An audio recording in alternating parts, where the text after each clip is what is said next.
All right, hello everyone. Welcome to Team Aleph versus, or Team P versus Team Baller. We have today for you starting off with SM64. We have Moose versus Aleph, and I think we're about ready to get started.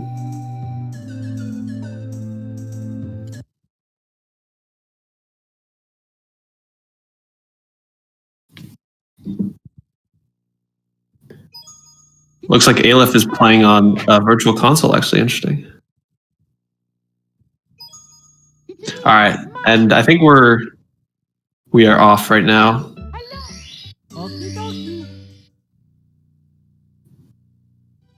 This is going to be a good match. Both teams are fairly even.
All right, so we have entered Ball on Battlefield.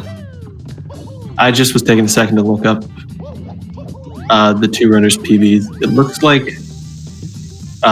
Moose has a 49-30 something, or if I could see. I could not find Aleph PB, but I assume it's something fairly. 48-21. I see it now. 48-21. So that is very impressive, I will say. Aleph, the seventh best SM64 player in the tournament. So I'm definitely looking forward to this match. Both runners. Seems like they're taking the same route. First entering Bob and then going right into Secret Slide number 1. I'm not too familiar with the optimal routes for 70 star. I ran 70 star a while ago and was never using the most optimal route. And so since Aleph's playing on Wii Virtual Console, I believe his final time will be docked a little bit. Since Virtual Console does save a little bit of time on 70 star. All right, so as you see Moose heading into Womps.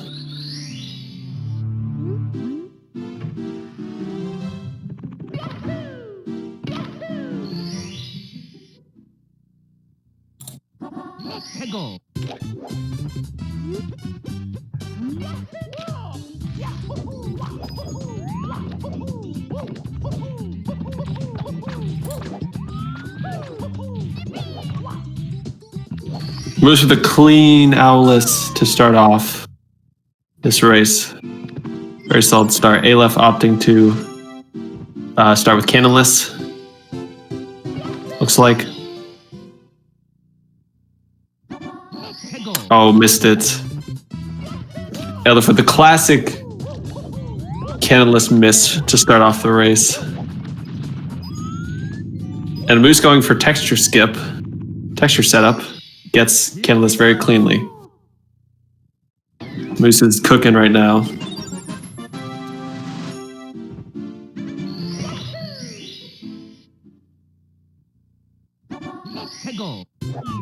So these two teams are composed of, let me see.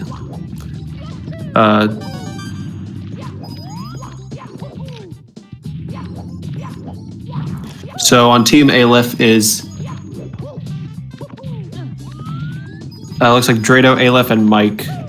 Mike on Sunshine, which will be after this, and then on Team Hey There, Team Baller, we have Moose starting off, and then Arceus on SMS, and then Hey There with Odyssey. So both teams have a combined PB that's pretty close to each other. So this should be a very close match.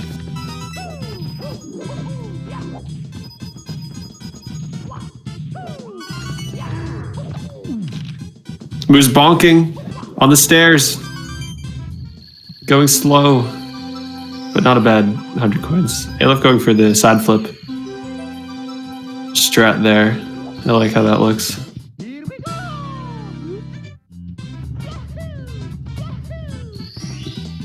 And Moose starting off with a slight lead. Aleph taking some damage, but gets the 8th red coin.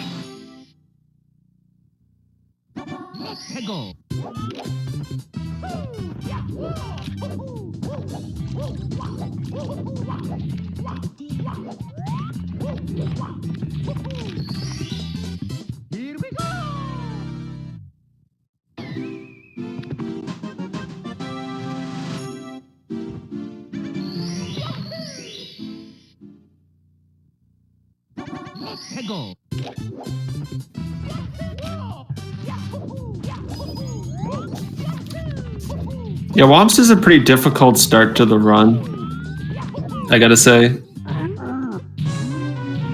I mean, it's super technical. Aleph for the clean Owless, at least.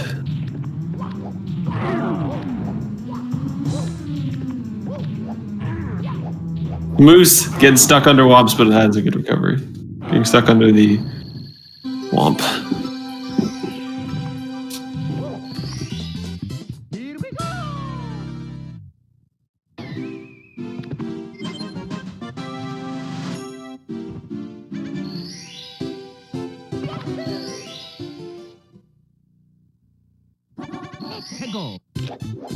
Okay, so last step for Moose will be the top of the fortress.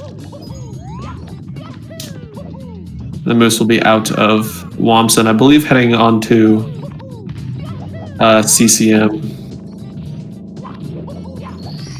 Or no, you do Bowser's. You do Seeker Slide, then Wing Cap, and then Bowser's. Bowser 1. My knowledge of the routes is very bad.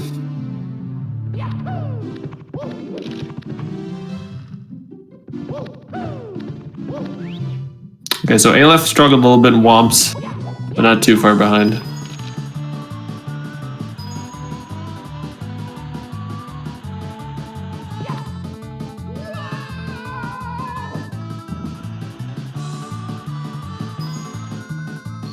$12.7 for Moose, solid.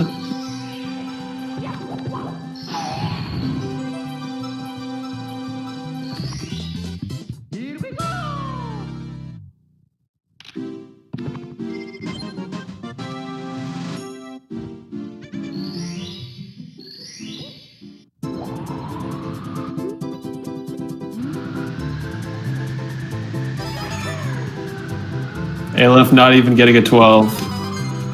That's basically the end of the race. It's too insurmountable at 0.3 seconds.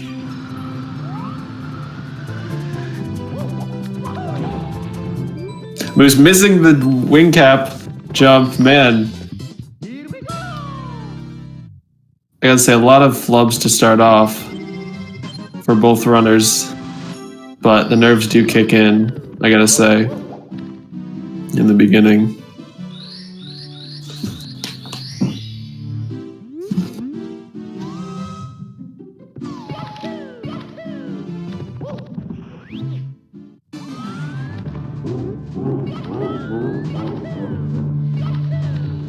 Okay, so Moose is entering the first Bowser stage, Dark World, where he will collect the red coins as well. Hopefully without dying.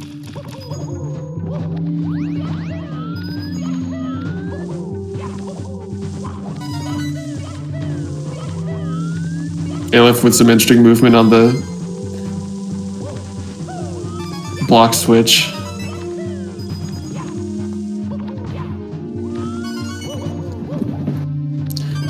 And Moose gets a near perfect Dark World with reds. That was very well done. Let's get it on the edge of the pipe there, nice.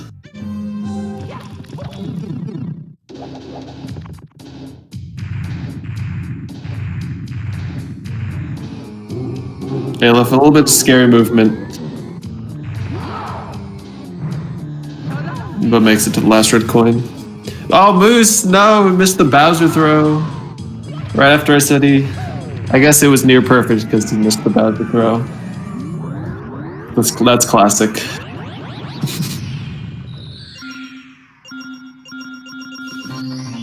That's classic right there. And Aleph gets the Bowser dance. Straight shot, nice. So no deaths so far. After Bowser won, it's always a good sign.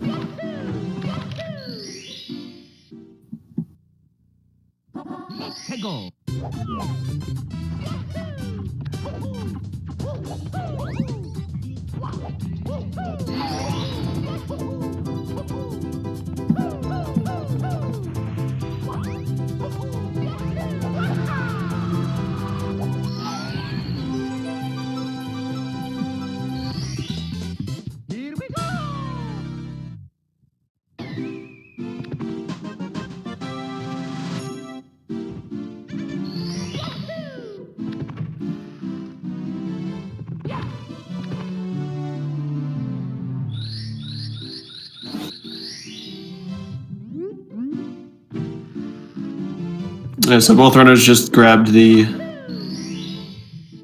Bob-omb Battlefield, shoot to the Island in the Sky Star, which is the last we'll see of Bob-omb Battlefield. So now both will head on to CCM to get a few stars.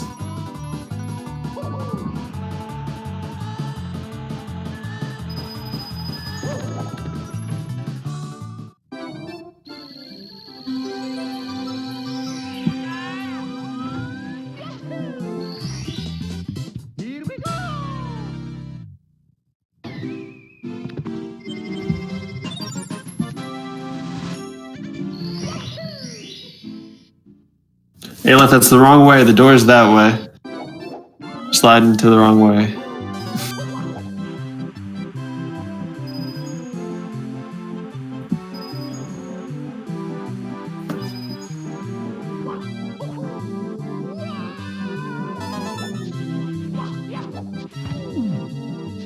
Moose bonking on the edge of the bridge.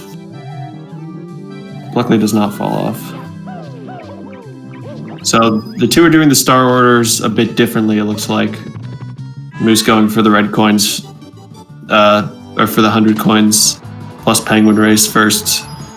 And Aleph just collected the wall kick to a work star. So Aleph is a star ahead, but Moose still has the time advantage.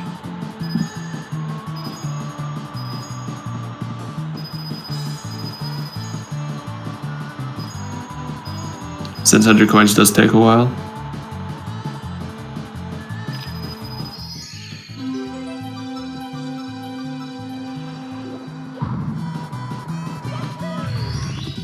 Moose collecting the 100 coins cleanly and beating the penguin easily.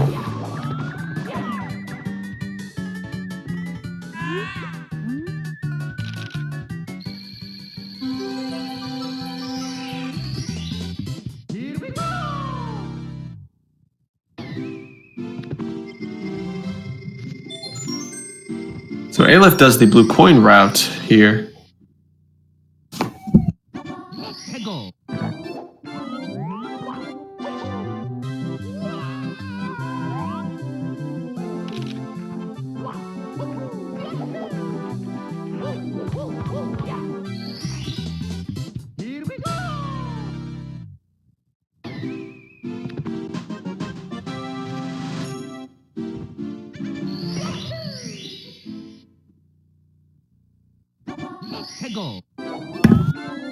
Wow, I did not know this route was possible.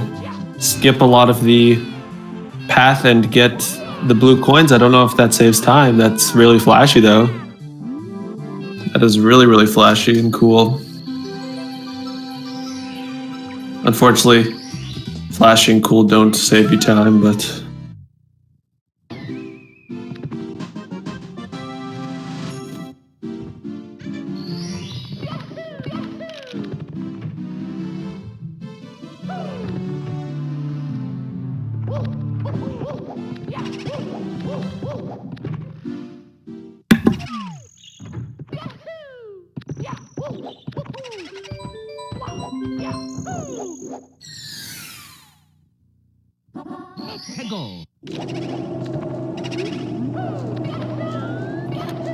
So Aleph looking like they're right back into it. I'm not quite sure if Moose messed up somewhere or if they're doing a slightly different route, but it looks like Aleph is pretty much caught up. I might have missed something.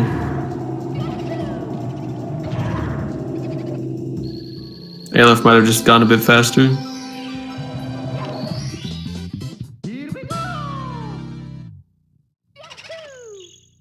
So both runners now in BBH. Gonna grab 2 stars here and then move on to basement.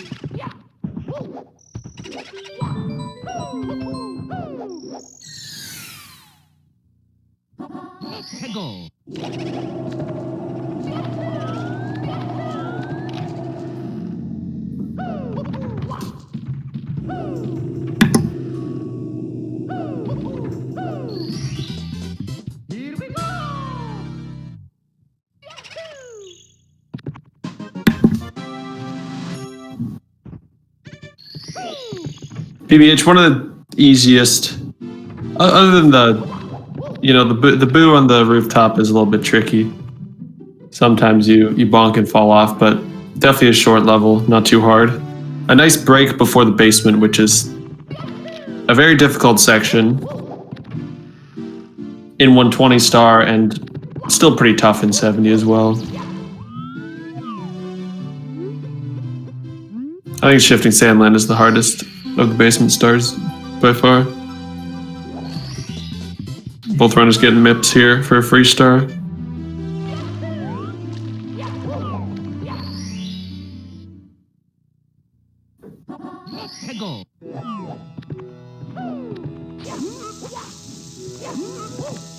Almost going for pillarless. Let's see how he does.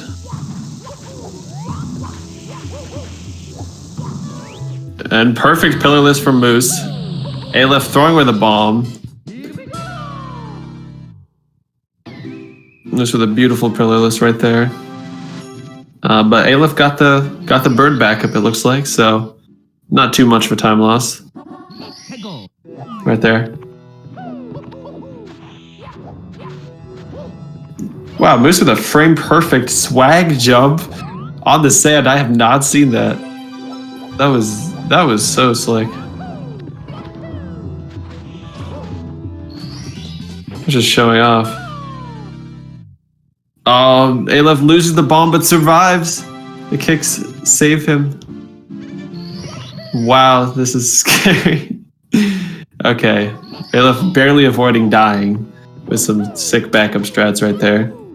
But Aleph needs to get pillarless here. They're going to not lose a lot of time because they're out of backup stars.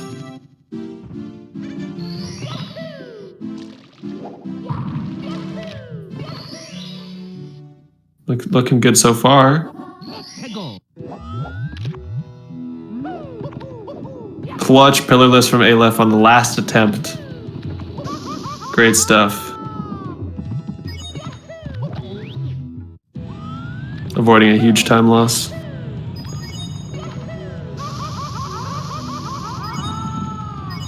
And Moose with a nice lava boost there. Yeah, I like Aleph infusing some tension into this race. Thank you.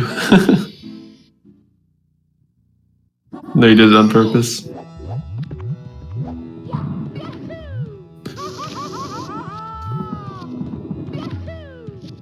So these two runners are doing slightly different star orders here.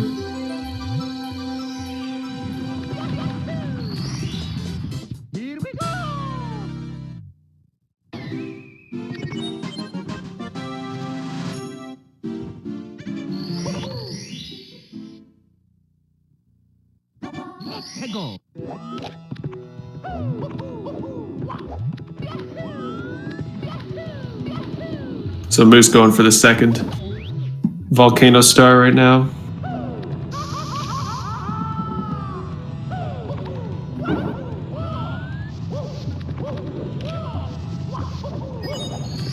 Does it very cleanly.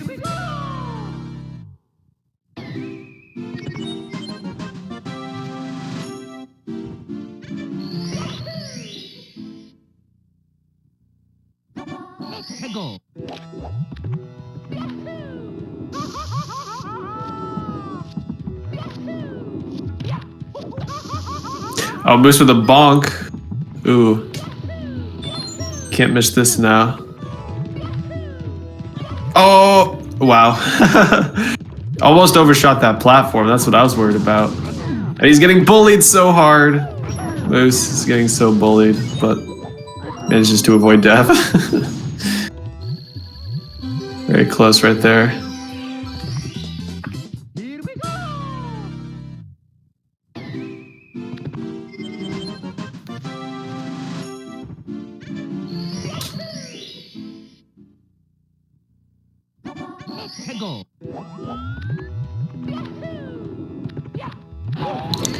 Aleph trying to grab the shell. Hitting lava. Oh no. I don't know what this is for. Is Aleph getting 100 coins and 70 star? What?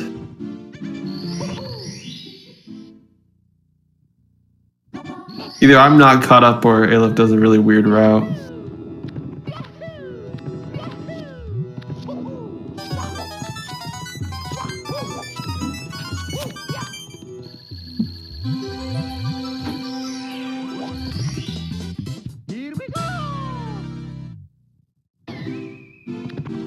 This is very interesting, actually.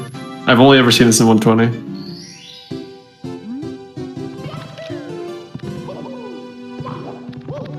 So Moose is out of Lethal Lava Land. Aleph is still going.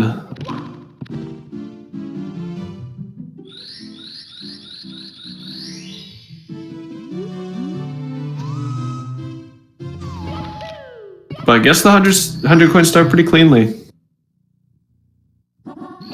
I'm not sure which star Aleph skipped to do this. I guess the other volcano. There's one more star in the volcano that I don't think Aleph got. Maybe Aleph gets it after this. That could be definitely a possibility. So now Moose is on to Dire Dire Docks. Wet Dry at 100. Okay, so Aleph does Lethal Lava Land 100s instead of Wet Dry World. 100 coins. So, looks like he's a little bit further behind than they actually are.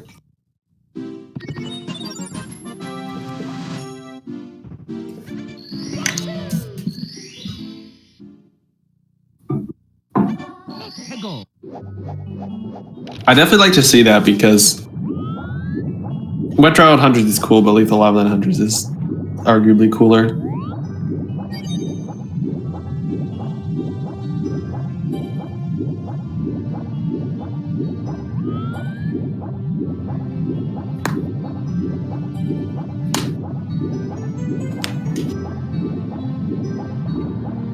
Got some relaxing music here. Enjoy it because you don't spend that much time in this level.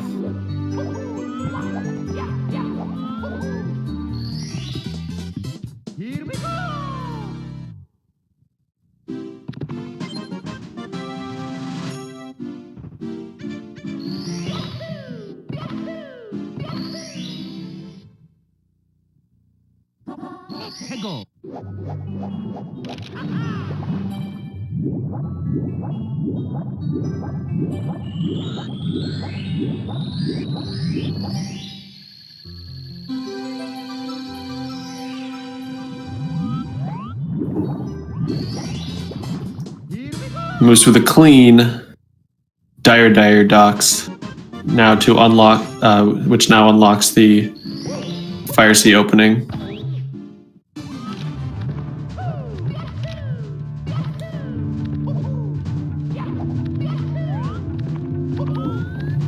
So, like Bowser 1, I assume both runners will be grabbing red coins in Bowser in the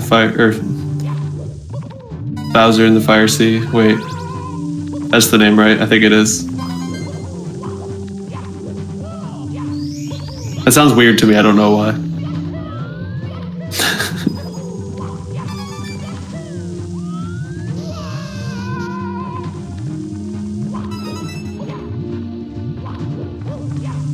Moose making a pretty nice cycle for Fire Sea. Looked very clean. Aleph about to finish up Dire Docks. Not too far behind. Especially considering Aleph's a star up.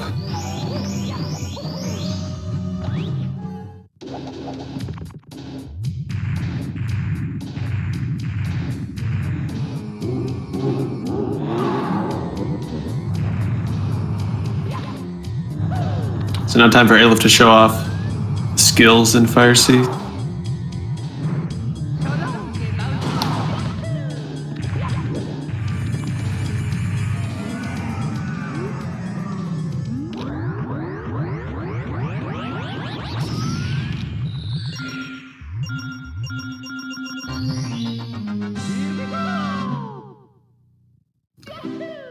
So heading into upstairs, Moose has an ever so slight lead, but upstairs is definitely the hardest part of 70 star, barely halfway done.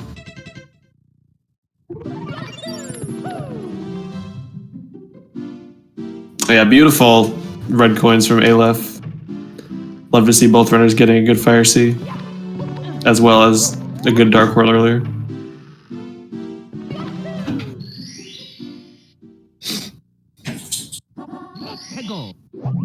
So after Wet Drought, we'll see how far ahead Moose really is. So yeah, Moose starting off with 100 coins. Missing a coin at the beginning, but that's alright. Can miss one coin in here.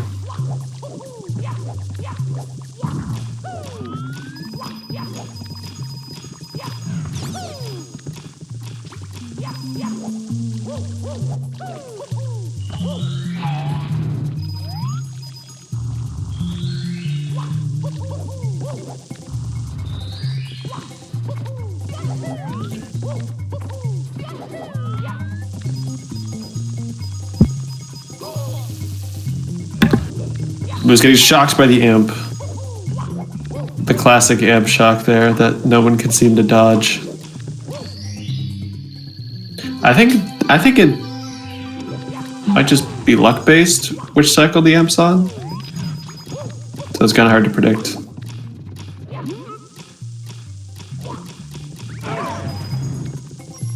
Need that coin. Ooh, risky camera there, but Moose makes it work. Pretty good 100 coins. And Aleph with a very strange start. Never seen this water level. Was that intentional? I've never seen that. That was pretty cool though. Starting with a, maybe that was a backup, but started with a high or medium water level. Got the shocking arrow lift star without transporting. Maybe that's faster, I don't know. And Moose getting a double jump up there, that's pretty cool. A lot of new strats that I have not seen. But Aleph going for the superior triple jump up there, saving a bit of time.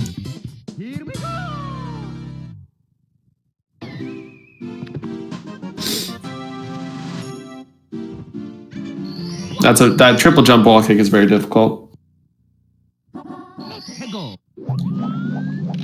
That's a single star strat. That's cool.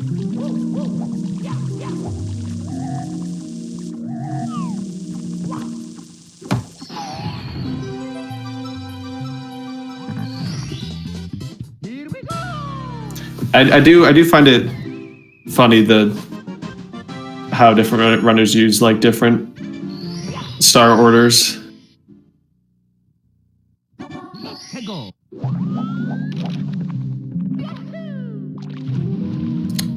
Moose diving into the water, wanted to go swimming for a bit.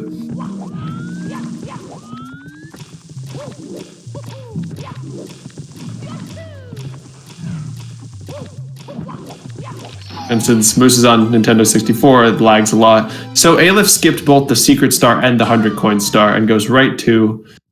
Wow, goes right to...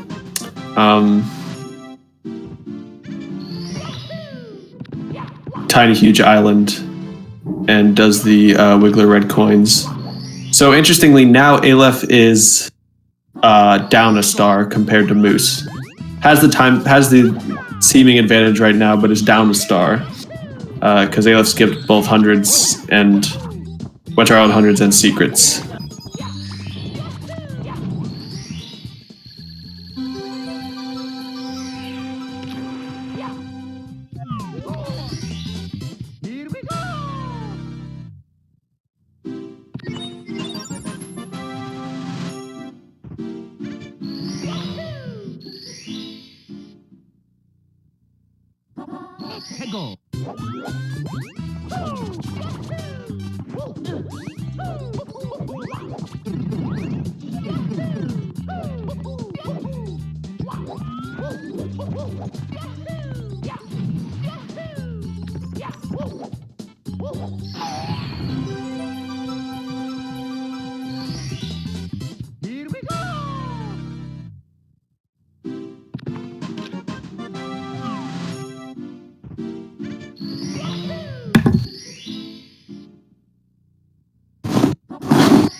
So both runners here making their way through Wet Dry World.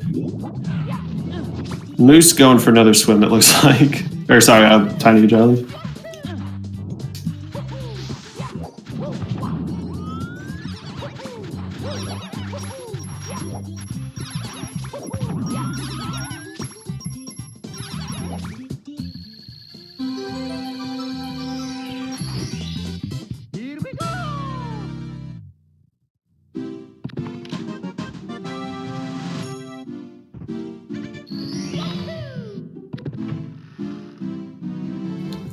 So Moose already done with THI. That was very quick. Has 42 stars, and it looks like Aleph got the red coin. Gets the red coin Wiggler star instead of, in place of the secrets in Wet Dry World. So they both have equal stars now. So now we can see that Moose is only really about 15 seconds ahead. Very, very close race here. There's ground pounding on the edge. Oh, that's a bad mistake. But gets the wall jump anyway. Good stuff. That kind of mistake I was afraid would mess Moose up, but good recovery.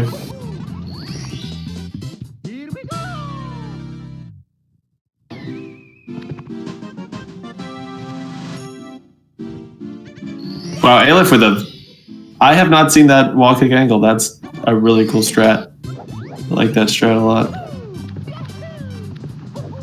I've only seen a double wall kick.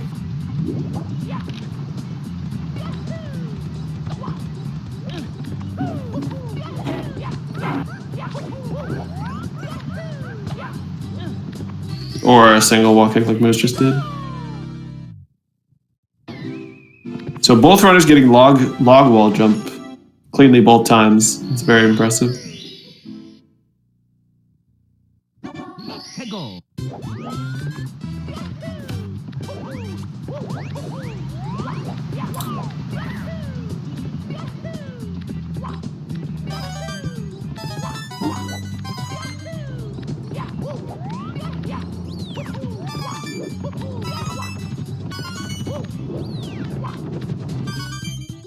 Moose with a very clean red coins. That was That was gorgeous.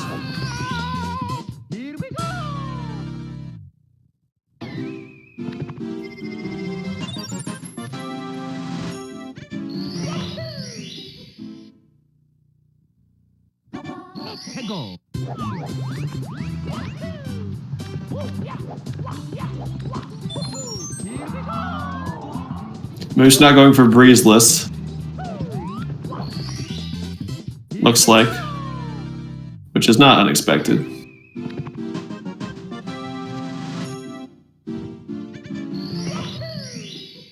I think breezeless is something that really only top runners go for.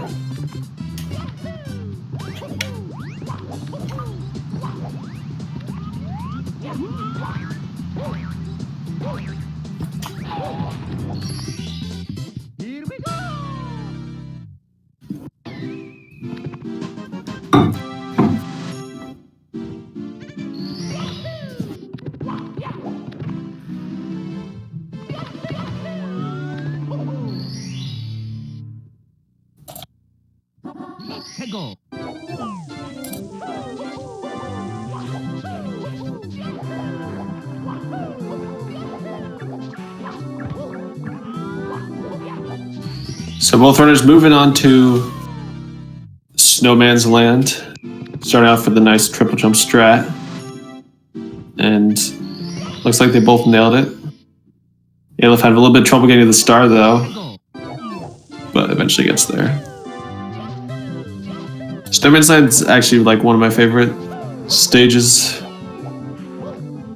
I love this strat that Moose is doing.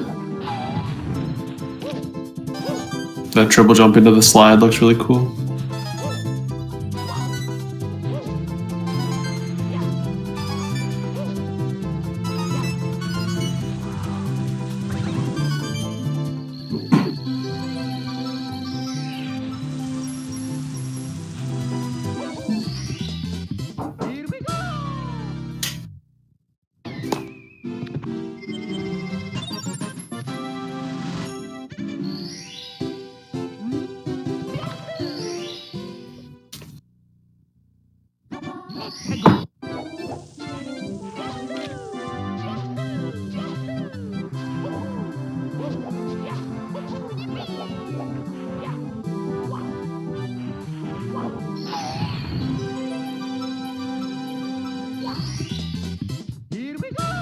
I've been like very impressed about. Honestly, there were like a few mistakes early on, but both runners have.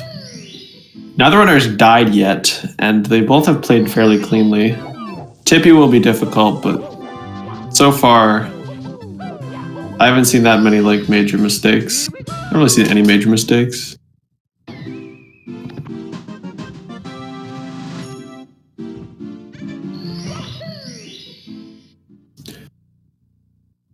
So yeah, so Aleph exits Snowman's Land, and is going down to Hazy Maze Cave. Both runners doing HMC late routes, and can grab a second MIPS as well. But Moose actually is up a star here. But you know, the runners have done very different routes. It's confusing me more than is needed. Yeah, they've been very close the entire time.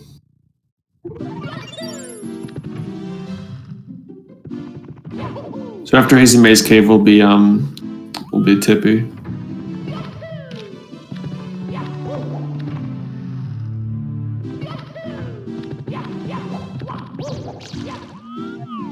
Wait, does Tippy include the whole upstairs? I actually don't know, but it'll be the upstairs. I don't know what Aleph's doing. Just wall jumping for fun.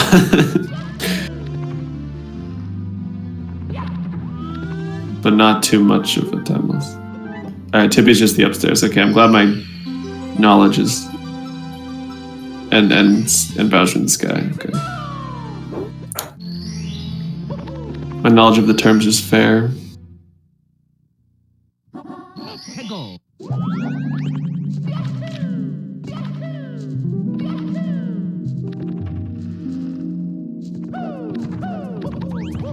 Yeah, I'm doing Sunshine commentary.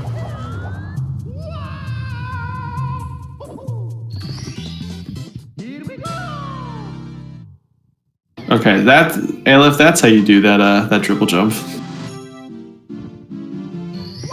Yeah, I'm looking forward to seeing your rusty gameplay, Arceus. It's gonna be fun.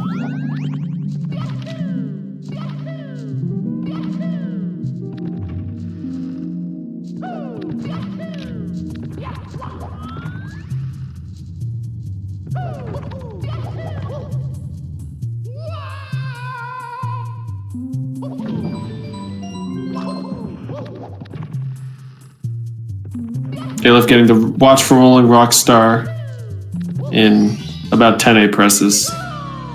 Not that impressive.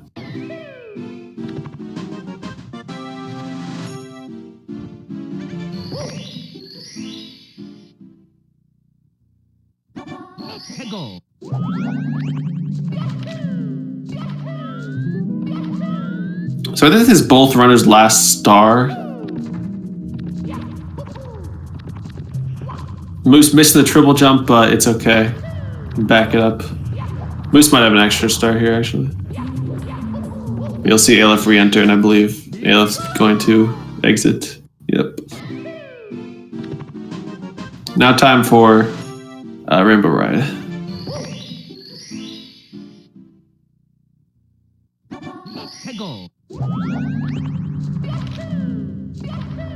So Moose is going to be up a star here. They're both pretty even, though. Great triple jump from both sides.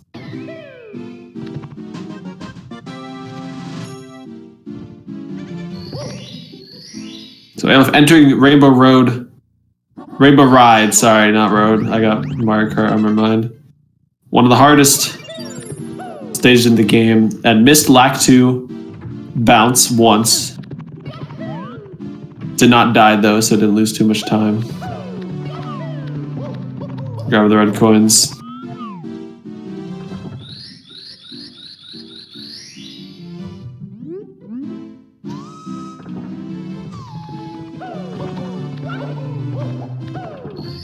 So Moose joining him in Rainbow Ride. Up one star, but they are pretty much exactly even at the moment, it looks like. It's been a very close race. If both owners doing Lactu bounce at the same time, this is fun to watch. Aleph, no, don't fall off. Aleph almost falling off, losing a bit of time, but still making it on the rope. Good stuff. Dodging the fire.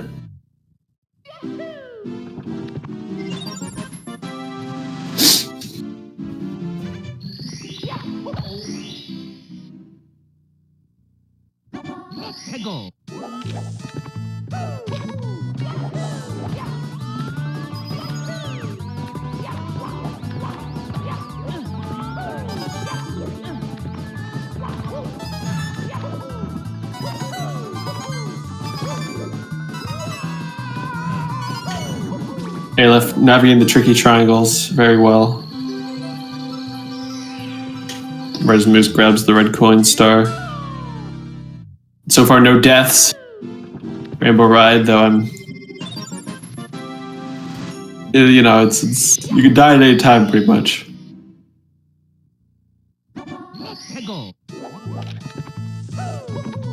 Aleph going for the... Looked like a YOLO long jump there, but it worked out.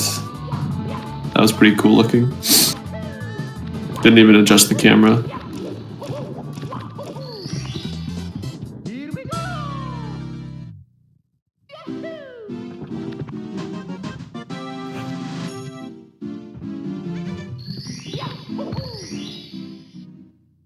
So Aleph is now done with Rainbow Ride.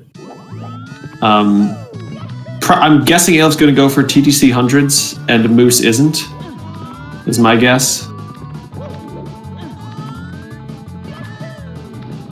Yep, Aleph going for TTC hundreds right off the bat. So this is probably the hardest star in the game. At least in 70 star if you do it. Oh, missing the triple jump. Not a huge deal.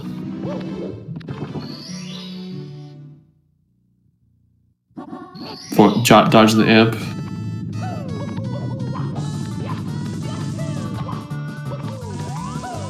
Very scary situation. So everybody notices that Aleph does not go for like bead kicks really, which I relate to because I never understood them. Still don't know how to do them, so I appreciate that.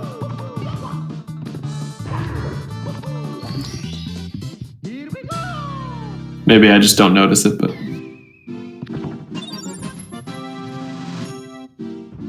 little sketchy ending there by Aleph, but overall not a bad 100 coins. Pretty solid hundreds.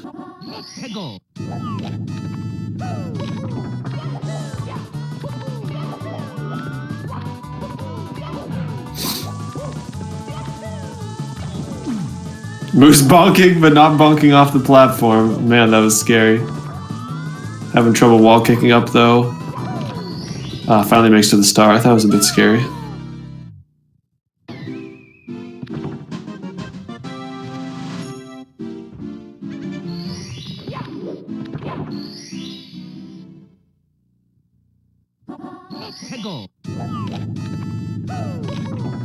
Gorgeous movement by Aleph. I like that. Wall kicks him. Both runners going for flippers. Moving triple jump there. I've just heard Clint call them flippers, but I don't really know what they're actually called. And making it look easy. Wow, it doesn't even look hard. Super clean. What is Aleph doing?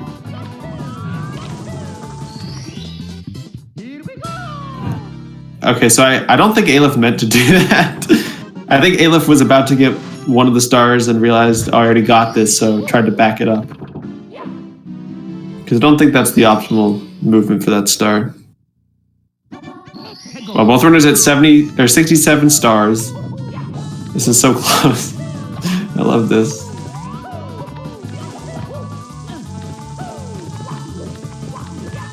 And remember, we need 70 stars going into Bowser, so almost done, almost entering Bowser 3.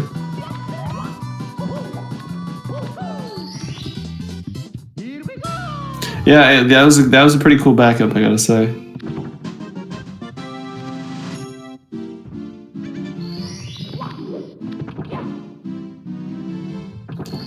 I'd be shocked if either runner went for moving reds. I think that's like a task strat. Oh, Aleph bonking, falling to the floor. Uh-oh. That hurts a little bit. We're getting up there fairly quickly. And Moose missing a coin, waiting for Aleph to catch up, just so they can collect the star together. What a homie. Man, this race is awesome. If only this were the ending. I really wish this was the ending. Oh, so Moose has the Toad Star, and Aleph still needs a star in TTC. So Moose actually does have the slight advantage here. But Aleph is not far behind because this star is very quick. Moose is absolutely pacing right now. Is this a sub 1 pace? This might be a sub 1 pace right now for Moose. And Moose's PB is according to the sheet, it's a 49.31. It might be better than that, but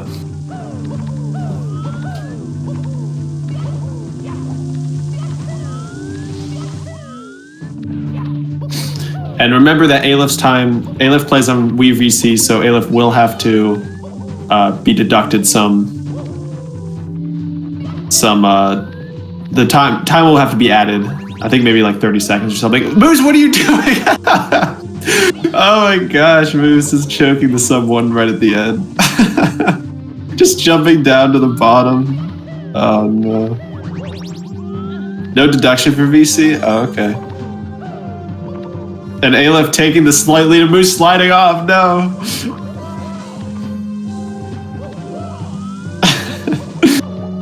Man. Moose with some unfortunate errors. Aleph entering at around a sub 1 pace. Moose not far behind.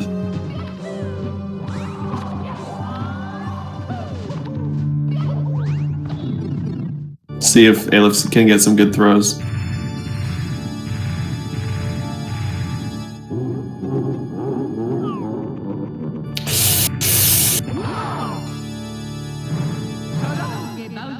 What is he doing? Okay, he grabs the tail.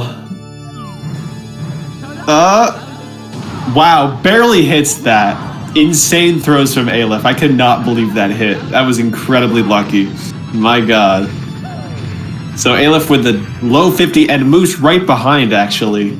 Incredible from both runners. Moose would have had it, would have had the slight edge, but still, Team Baller is very happy with Moose playing within 50 seconds of their PB. And Aleph with an incredible performance, slightly taking the lead as well.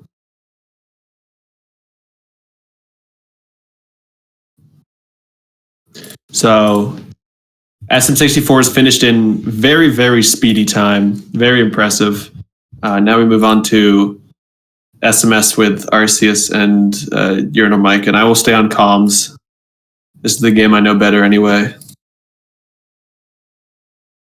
That was such a fun race. That was insane. That was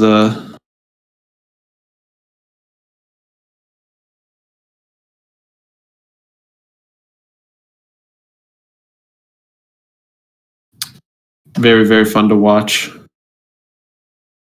We don't have any audio. I might try to fix that. Maybe it's just.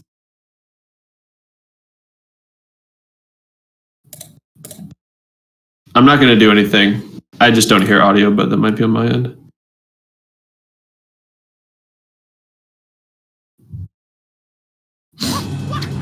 All right, there we go. We got audio. Thank you.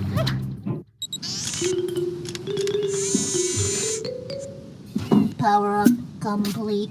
Thank you for purchasing this item. Mike with a classic airstrip bonk. Information, scanning and classifying subject data. Slightly sketchy start. Subject identified as Mario, resident of the Mushroom Kingdom. Data storage complete. I am Flood, a flash liquidizer ultra dowsing device. I hope to be of assistance. So Mike's PB is a 118.28, Arceus with a 121. Use the R button to shoot water from my tail. And then after this is going to be If you press the R button all who is it the way again? down, you can stop and shoot. You can then use the control stick to aim in any direction. Press the X We have Hey There Cool to the hover on Team Baller. You can then press the R. Right after this, and on Team P will be who is it? If this tank is empty, no water can be sprayed. To refill tank, enter a body of water and press the R button. Instructions complete. Proceed.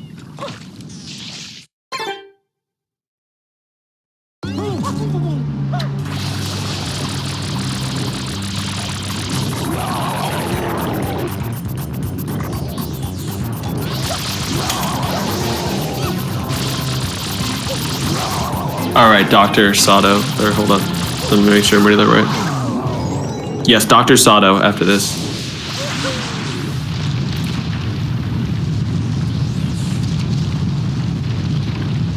For Team P.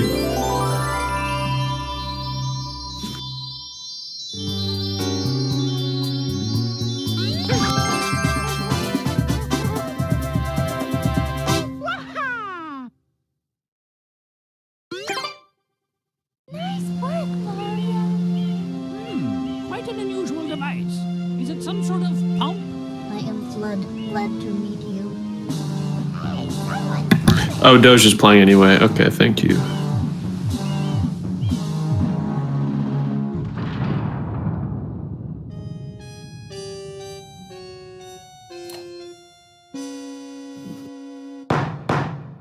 Court is now in session. That was your standard TTC strat? Really? Someone has been That was so funny. facing Fair Delfino Isle using some paint-like substance. I kept thinking you did backups sometimes because endangering our very you did the same for in Wet Dry World, that single star strat on the with the usually you warp. Our poor residents tremble beneath a veil of darkness. Expert shrine scholars have determined that this darkness has arisen because of all of our guardians. The shrine sprites have vanished from their gathering spot at the shrine gate. The reason? It's quite obvious. This horrible graffiti is to blame. Behold this sketch of the perpetrator based on eyewitness descriptions. The truth is obvious. The guilty party sits among us. It is none other than Mario. Objection! Overruled. I judge the defendant guilty as charged. I hereby order the defendant to clean this entire island. Until Isle Delfino is completely free of his vile handiwork, Mario shall not be allowed to leave. Court adjourned.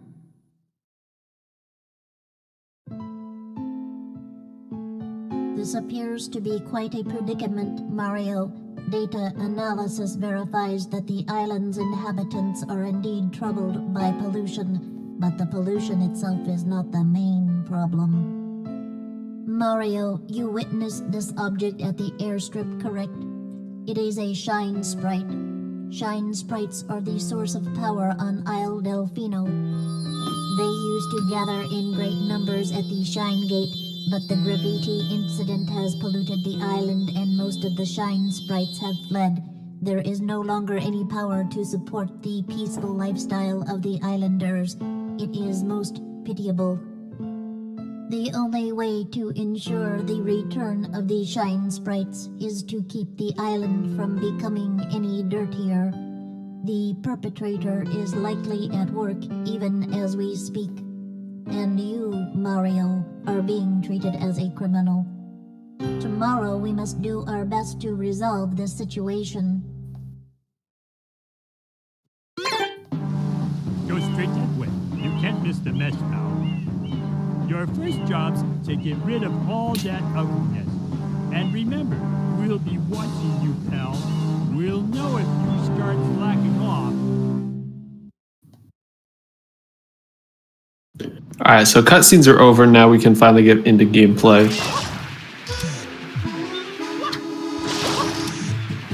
Until there's another cutscene after this.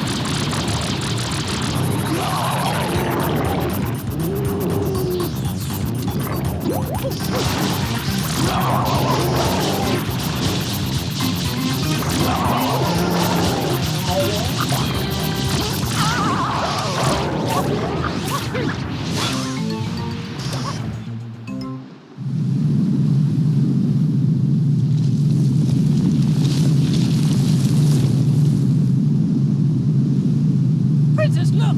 On the statue's head!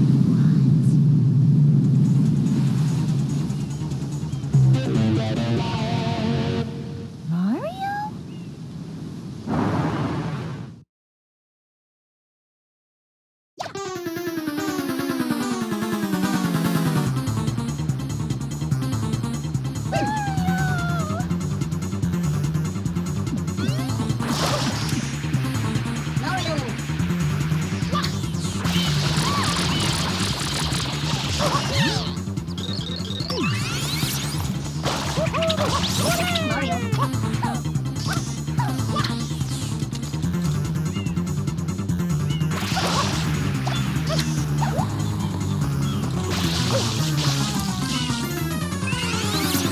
Alright, so both runners killing Shadow Mario.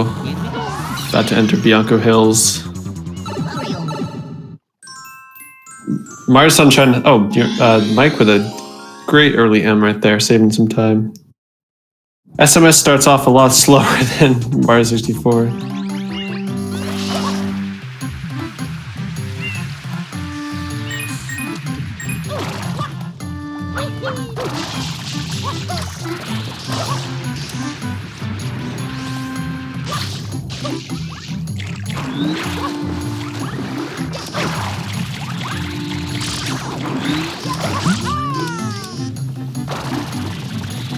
Both runners with pretty slow spiders here.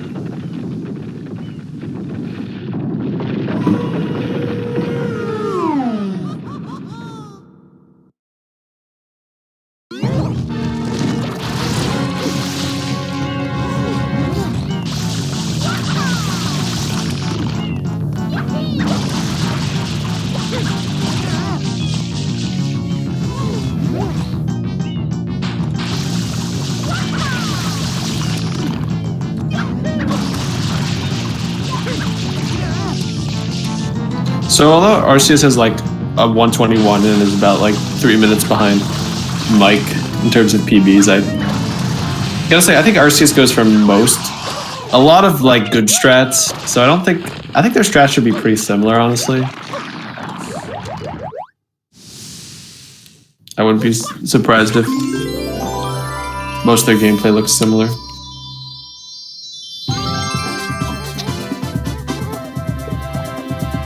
And Mike does a lot of bad strats.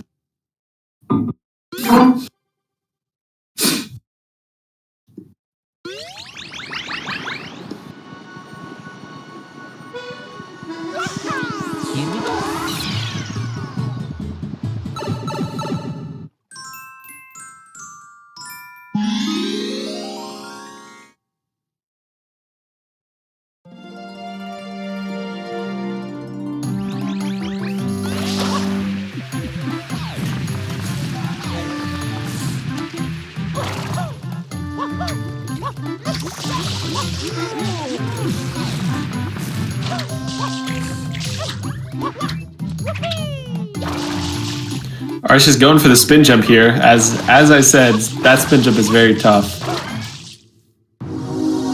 As evidenced by Arceus missing.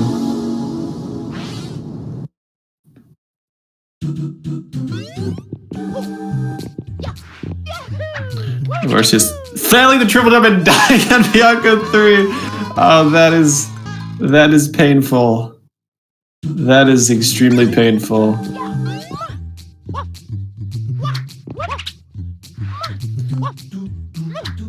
Not a huge time loss, but just it's still painful.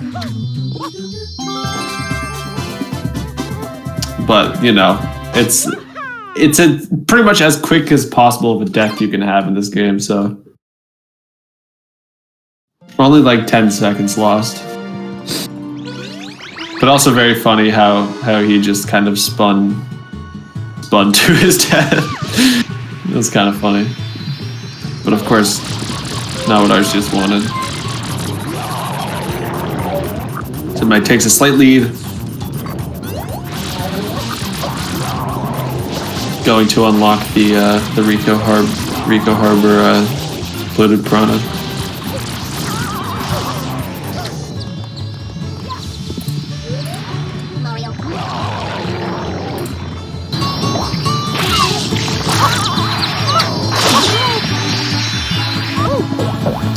Oh, Mike missing travel skip. Oh no.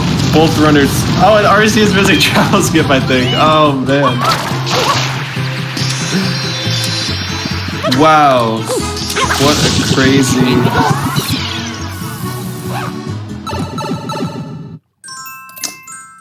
What a crazy start for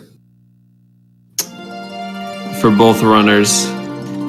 Both runners missing travel skip, which is usually a trick that is not much of a problem, but can be tricky occasionally. For Mario 64, let's see, Aleph got a 50.05, and I think Moose got a 50.11. They were both very close, low 50s. So when Mike and Arceus said they would be rusty, they weren't lying. The travel skip that's a rusty mistake. Yes, we're done with Mario 64. So we have SMS and then Odyssey.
Alright, so now both runners are on PD Piranha.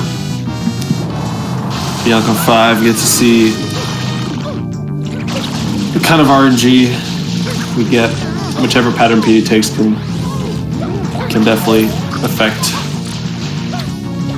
your time a good amount early on.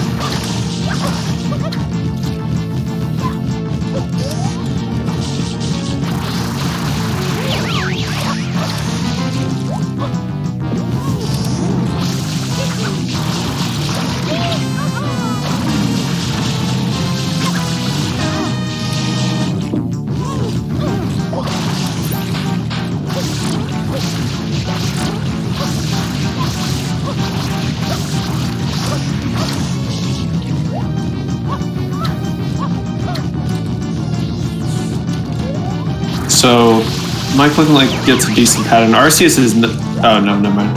Arceus with a great pattern. One of the better patterns you can take. Yeah, both runners with a pretty good pattern.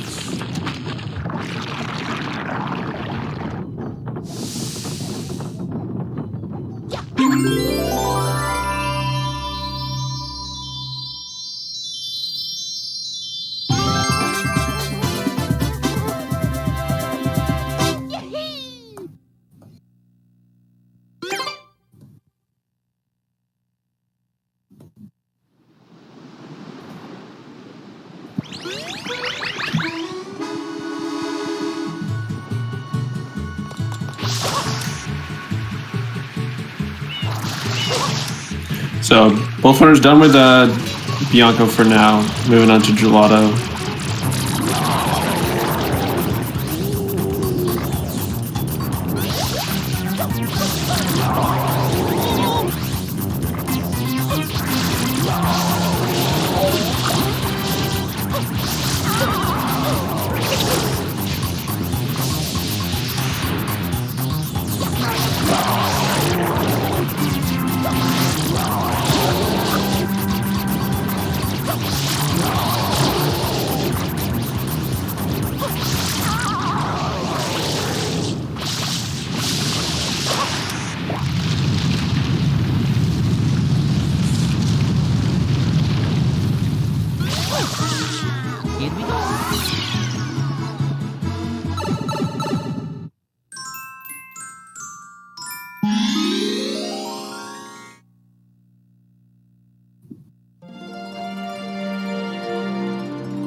So now you'll see Mike grab a coconut, about to go for Gelato Skip, where you can collect the Gelato 8 shine and skip all the levels in Gelato 8. So Mike goes for Roof Throw, barely grabs the coconut before it falls off, places the coconut, and hovers at the right time. So really clean right there.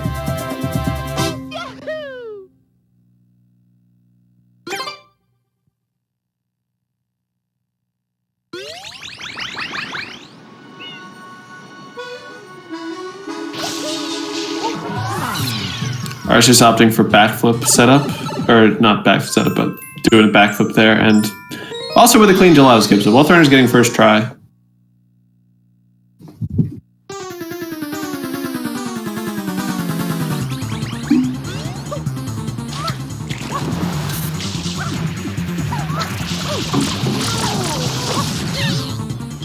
Mike getting the quick kill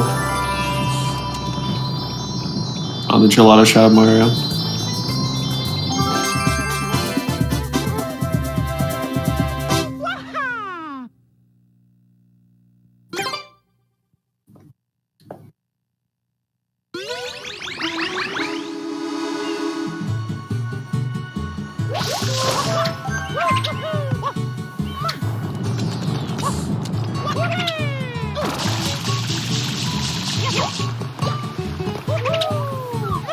So you might do a spin jump, wide turn there to get up to Pianta Village without the rocket nozzle.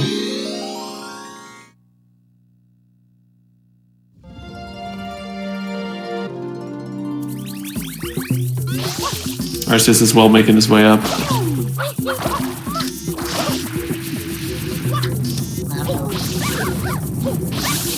So the Chomplets will take random paths in Pianta 1.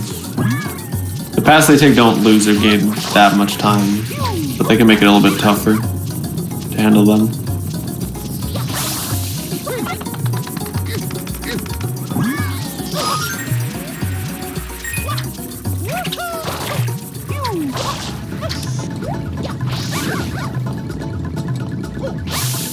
Might getting the suboptimal path here, and having to release early so it doesn't get hit by the lava, but does lose a little bit of time from that.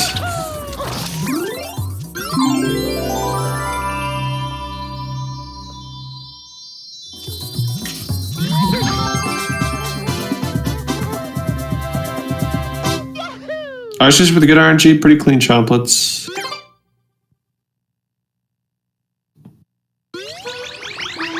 A little bit of overkill there. Could have released it a tad earlier.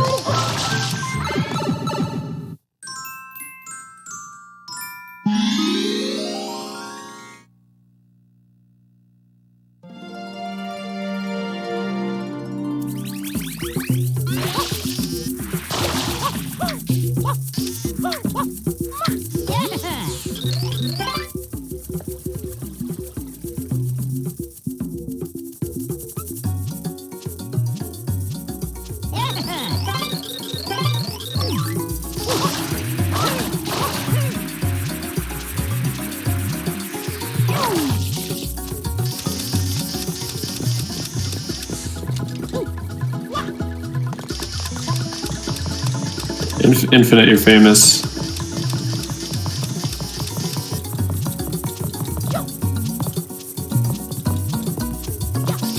So Mike having to wait for Piantissimo here, unfortunately.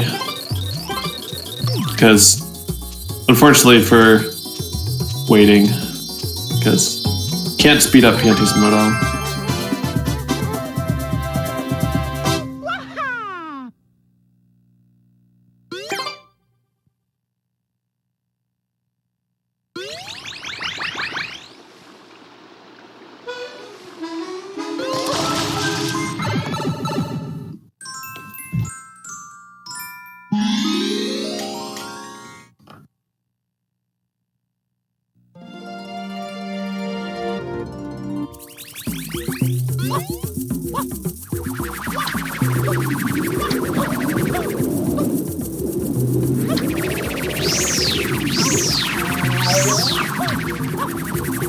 Both runners here are using the exact same route.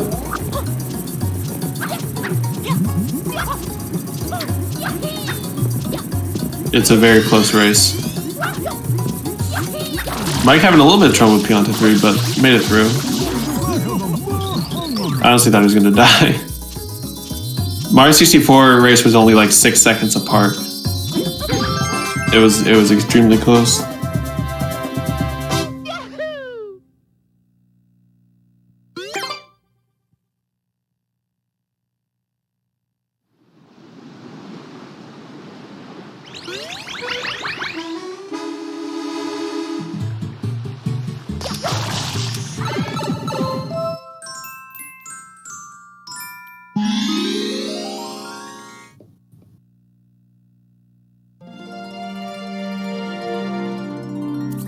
.06 and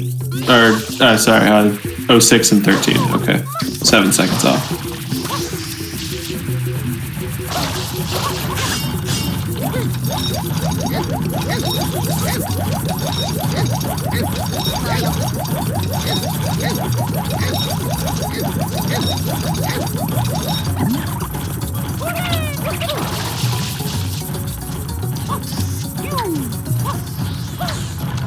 It was a really, just honestly, like, a Moose would have gotten to 49 at the end.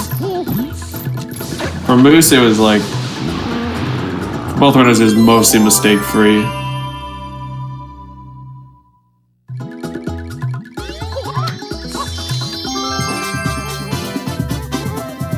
Arceus with a little bit of slowness here, the end of Pianta 4.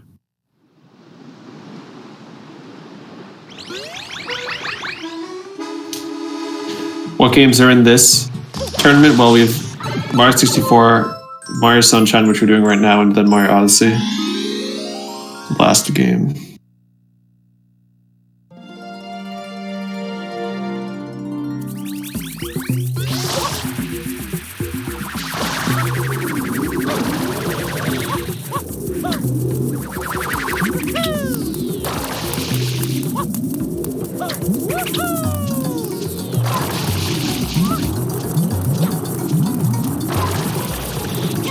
So you'll see Mike go for a slightly strange setup, but gets Yoshi skip, clips in there, avoid having to get Yoshi to enter the secret.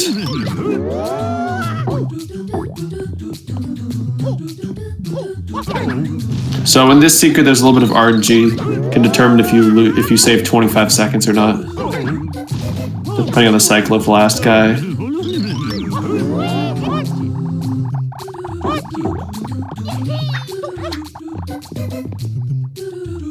So Mike does not get the cycle, so he has to wait.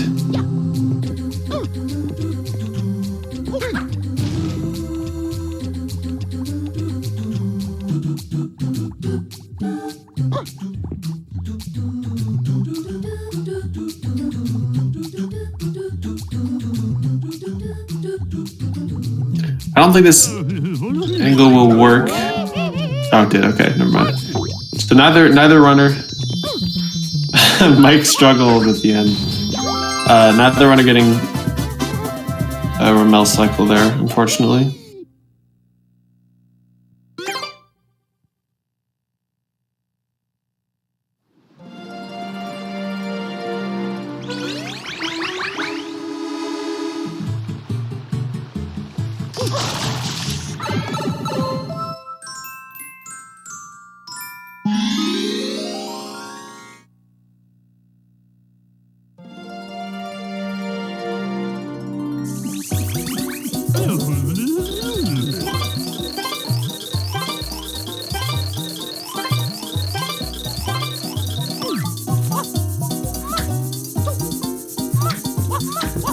So Mike with a slightly moving on to Pianta 6. Pianta's in need. Very fun level to do. The Odyssey runners are Hey There, and Doge Cyanide is filling in on Team P for Dr. Sato. So Doge will be running Odyssey.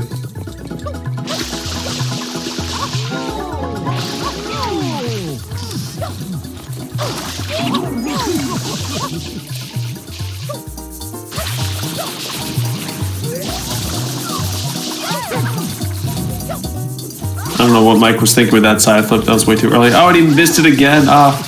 Mike with some sloppy gameplay here. Bonking.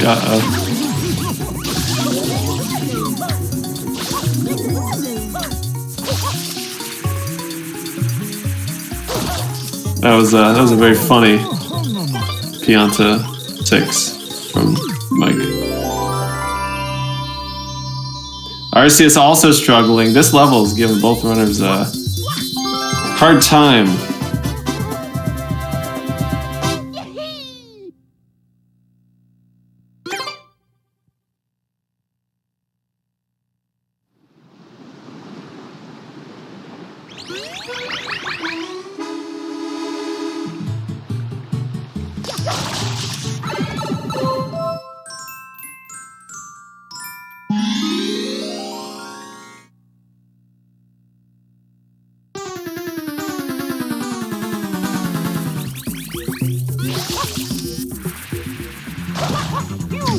So almost done with Pianta, just have to clean up, or just have to grab the last shine, which is Shadow Mario.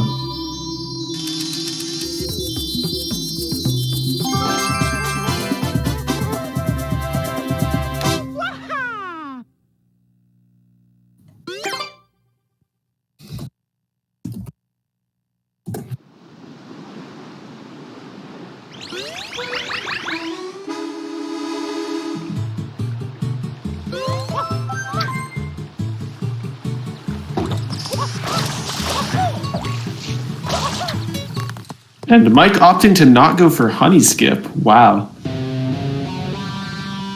I guess I was surprised.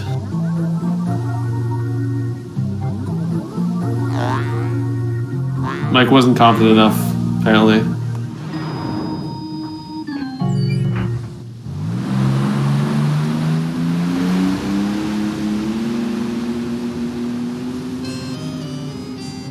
So Mike has to remember that confidence The villain's secret hideout must be there. is knowing that even if you mess up, it'll be okay.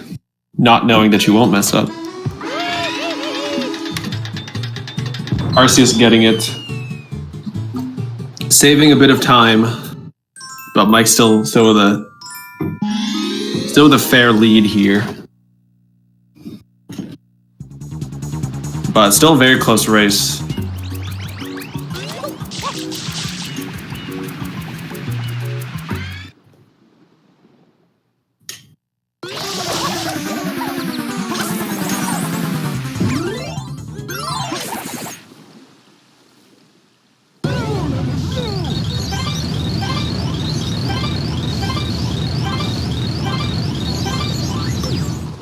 So coming up is Mecha Bowser, which is one of the harder things to do consistently, actually.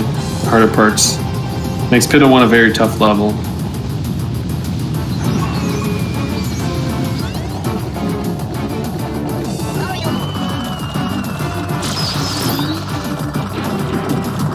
Mike getting the first hit.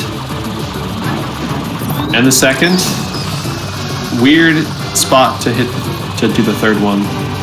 I'm not sure if that seemed tough.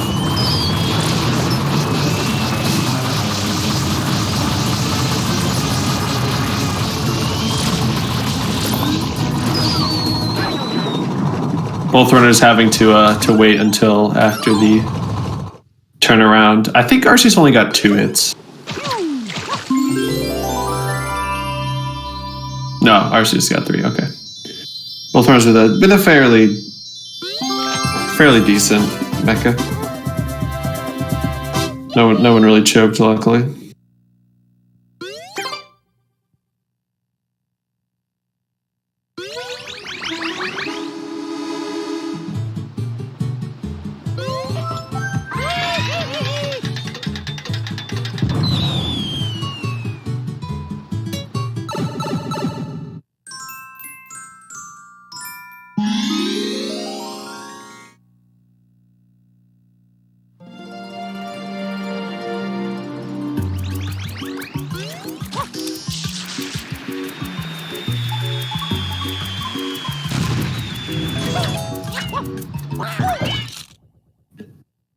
Alright, so after Pin 1 is Pin 2 secret. You saw Mike skip having to get the bombs. Arceus gets mole skip as well.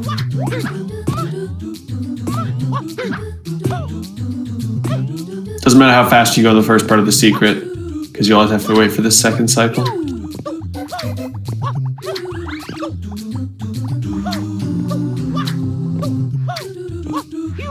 Oh, Arceus with a strange angle on the side flip. Oh no. Oh man, that's unfortunate. And misses another cycle, dang. That can happen if you're if you don't do that can happen when you're doing grounded side flips. Or sorry, grounded spin jumps.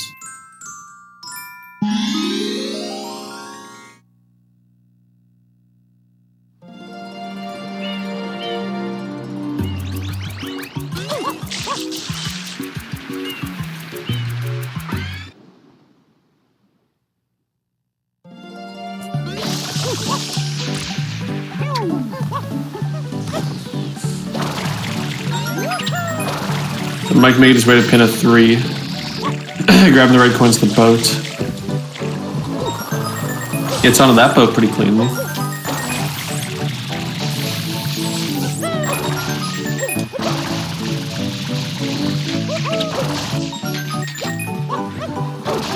Ooh, goes for the momentum spin jump, doesn't quite get it, but does not fail it too hard, so opting to go near the top. But pretty solid red coins from Mike. I was just opting for a slightly safer red coins route.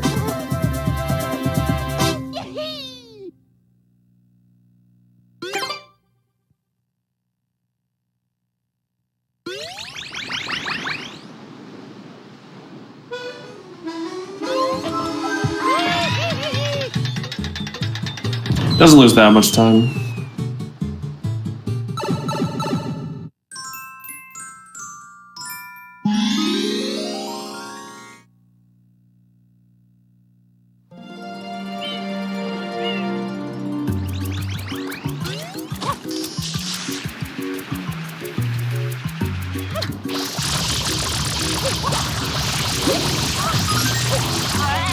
So you'll see Mike waking up the turtles, snooze the Koopas. The goal is to get all of them in one cycle. I don't think Mike will though, because one of them hasn't even woken up yet. So it looks like he's going to have to go for a 2 cycle.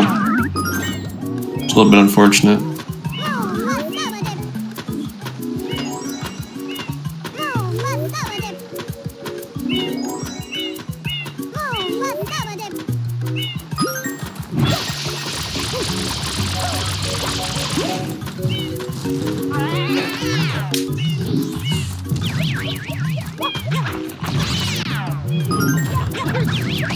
Luckily, Mike grabs the 2 cycle. Arcee's going for a 1 cycle here.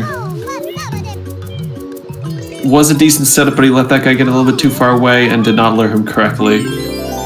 Both runners with a 2 cycle here, so evened out. I think Arcee's setup is a bit faster, or was a bit faster for that 2 cycle.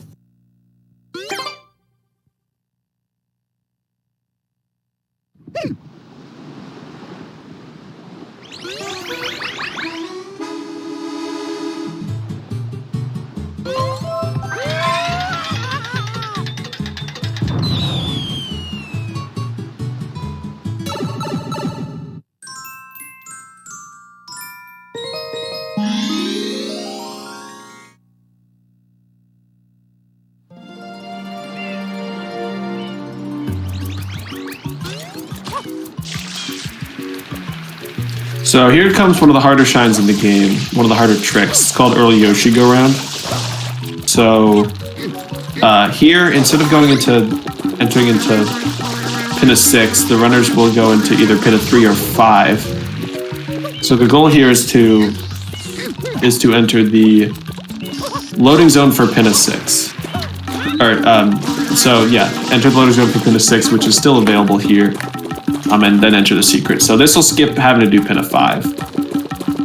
So how they're going to do this is spray one of these guys into a platform and ride it.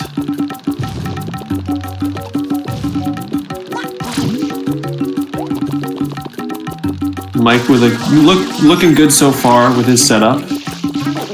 Ground pounds the guy there and gets on nice and easy. So Mike looks like he should have a good wedgie here. Arcee's using a similar setup as well, looks like.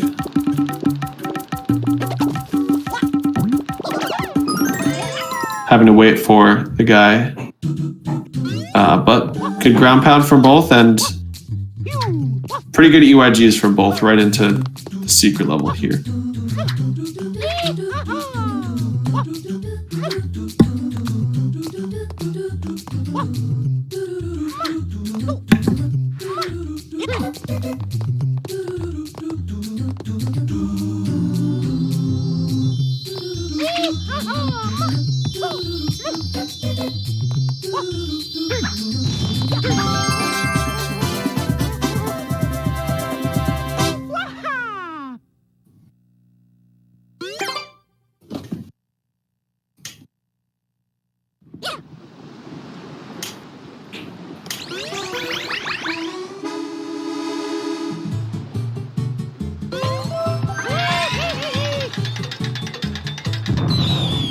Well, that scared me a little bit, but both Arceus and Mike with good EYGs and did not die in the secret as well. which is one of the scarier parts in the run. So now all they need is the Shadow Mario, and then they're good.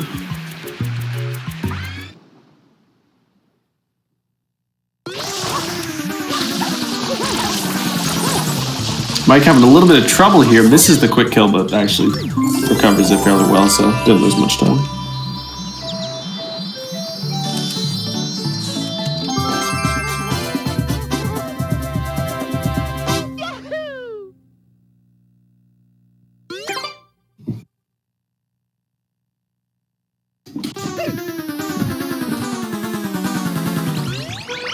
Odyssey's really a nice quick kill as well. So this race is actually very close at the moment. I believe only a half a minute difference separating the two.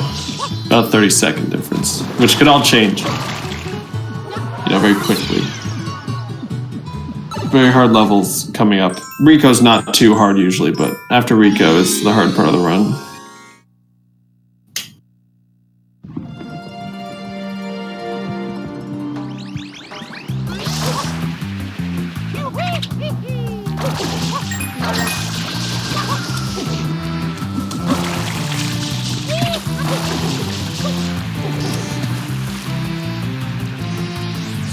Starting off as Rico 1, which is blooper. Overall, Rico is, I think, the easiest, full level in the run. I would say. But Rico 4 and Rico 6 can kill runs because very easy to die.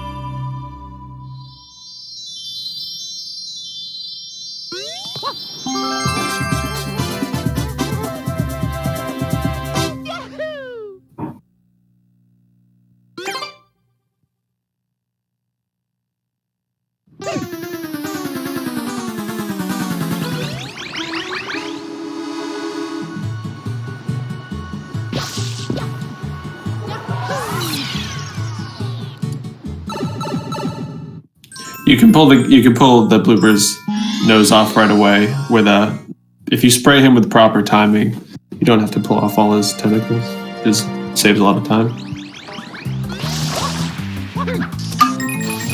So now it's time for the blooper surfing safari, and to do the entry, as Mike doesn't actually get on the bloopers. You can enter the level without using the blooper by using a Y turn like that. And then you can also do the actual level without the bloopers too, which is called blooperless.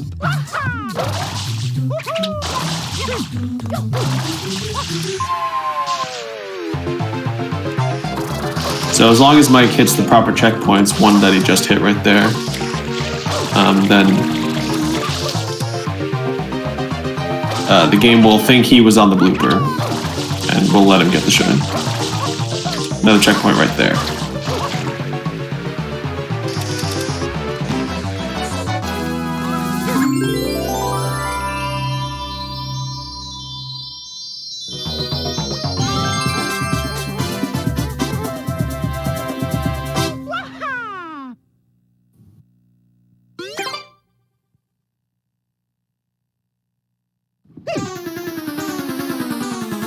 Arceus doing it as well.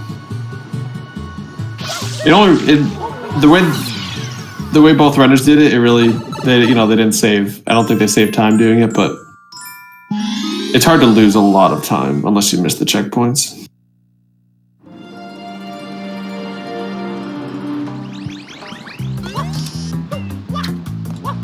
So now for one of the quickest shines in the game, Rico 3.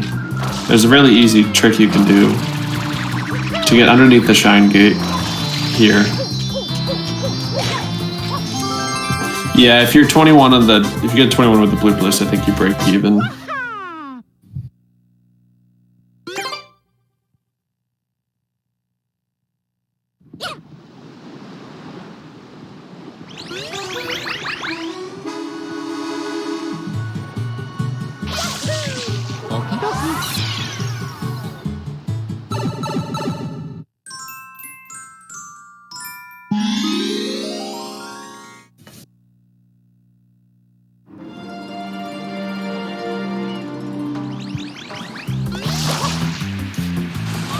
Definitely the only secret shine in Floodless Shine in Rico 4. Very scary level. Very easy to die.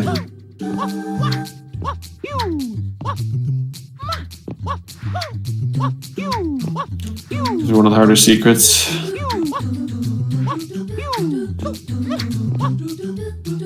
Mike, going a tiny bit slow here. Going off the blue peg. Bonking off the green peg. Ooh. Did not mean to do that. Ground pounding. Very scary ending for Mike. Oh my god. The nerves are getting to Mike, the rust. But he didn't die. So it ended up okay. Arceus! Oh my god. Arceus. Wow. So Arceus was so close there to just diving off the edge. I thought he was dead, but barely saved it. Man. That was so scary.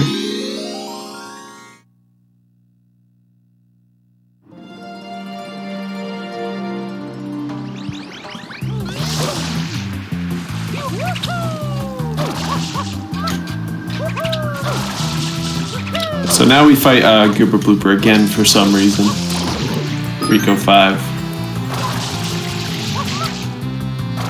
Oh, Mike falling all the way down. Ooh. Alright, well that gives Arceus a little bit of a chance to catch up. Gain some time.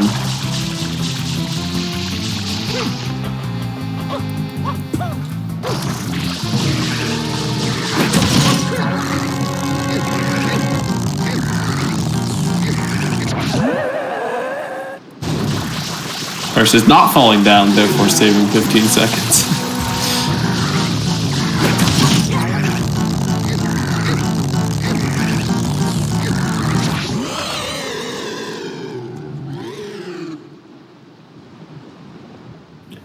So, yeah, both runners with not messing up, you know, the blooper part too badly. So only about a 15-second difference between these two teams. And Team Baller definitely has to be happy with that.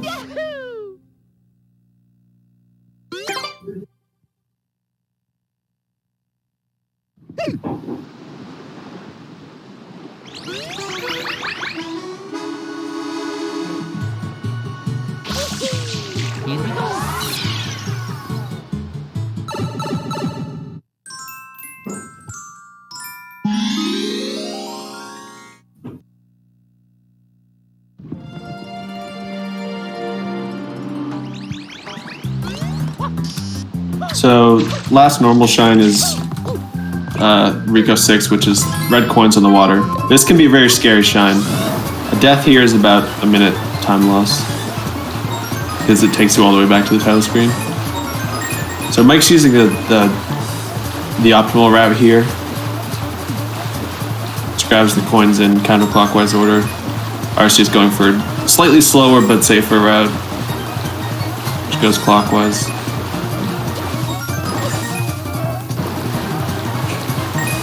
But Mike handling it pretty well, not dying. Not missing a coin either.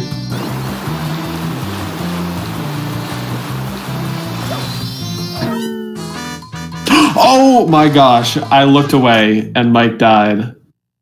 Oh no.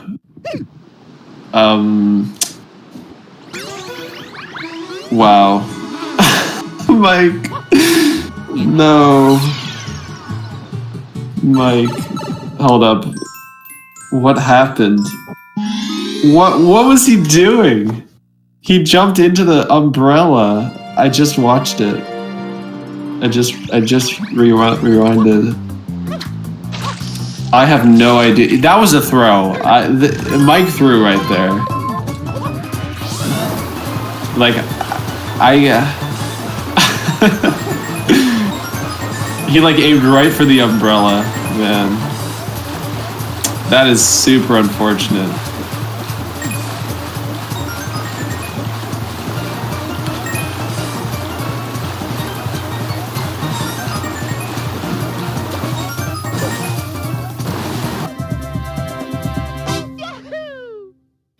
So Arceus with the lead now.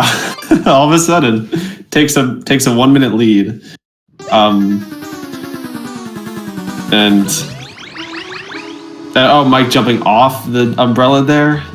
I don't know if that's what he intended to do. Okay, maybe he intended to jump off the umbrella like that and slide off. I didn't actually know you could do that. That was kind of cool. Man, that's super unfortunate for Mike. Arceus takes a minute-long lead. Anything could still happen, though.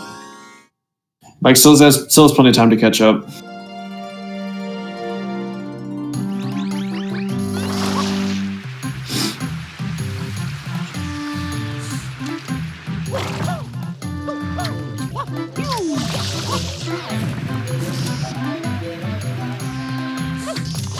So Mike finishing up Rico now. Arceus entering Bianco 6.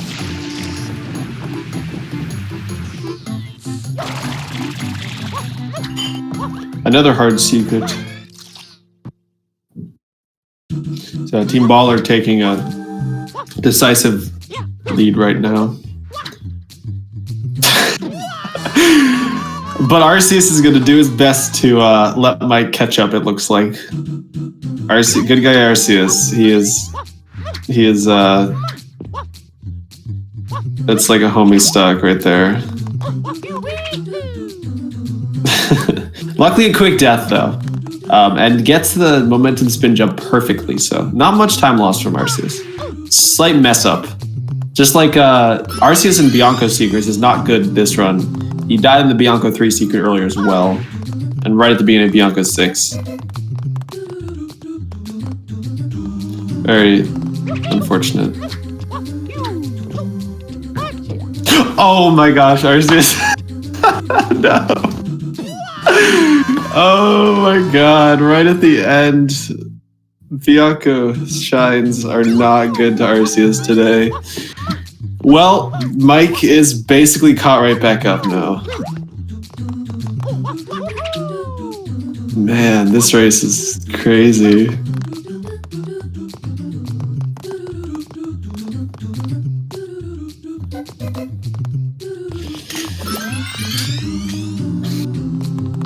Watch them both ride the cube at the same time.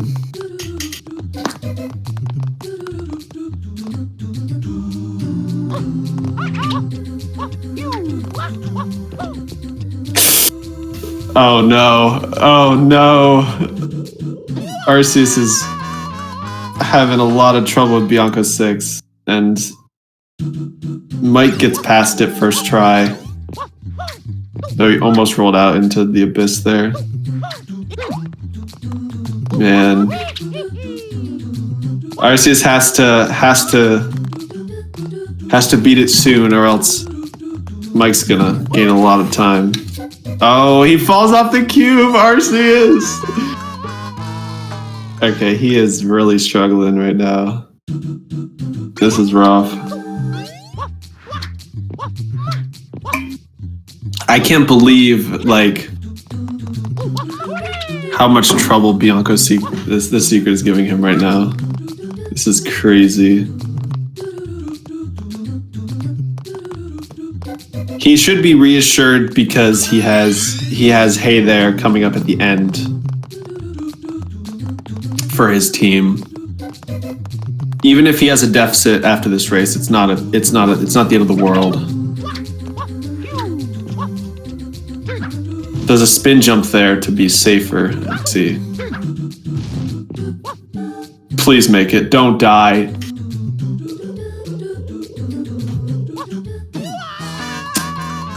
I'm just kind of at a loss. I don't know what to say anymore.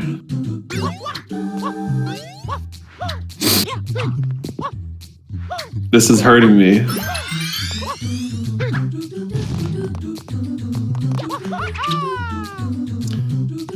I will give him credit. He's gotten the momentum spin jump like 5 times in a row. You know? That's definitely impressive.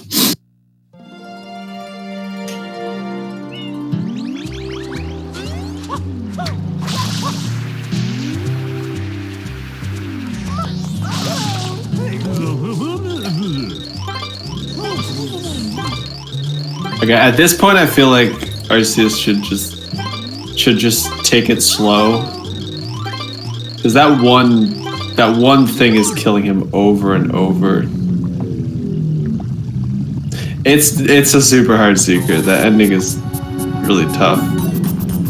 So, where's Mike? Mike is on Manta at the moment. About to go for Hutless.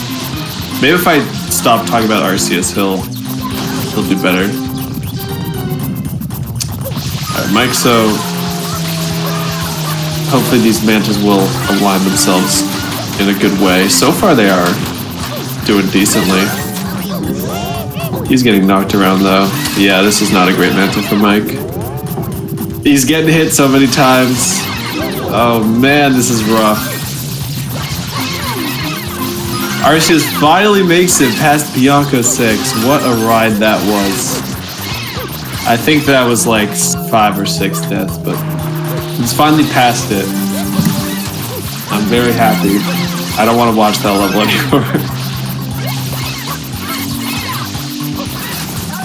So Arceus going to that level had a pretty big advantage, so even with all of that time loss, he's still not out of it. His team is not out of it at all.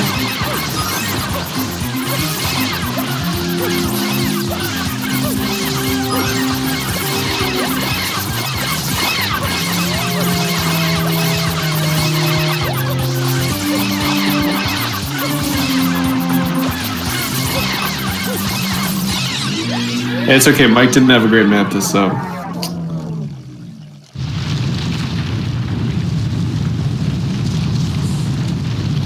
Save time on him there.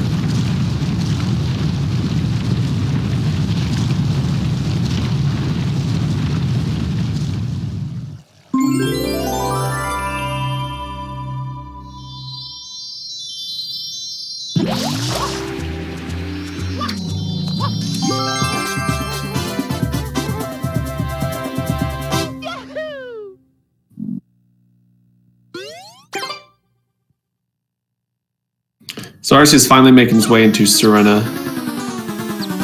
Mike moving on to Serena 2.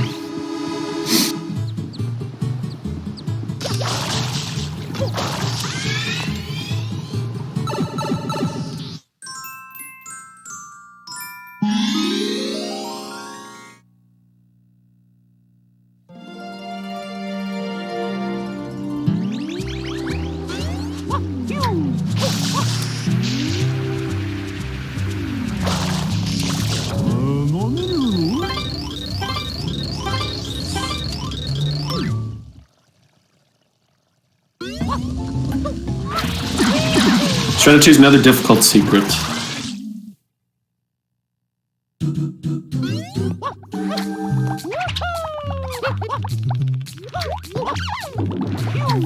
Mike messed up Rico 6, lost about a minute.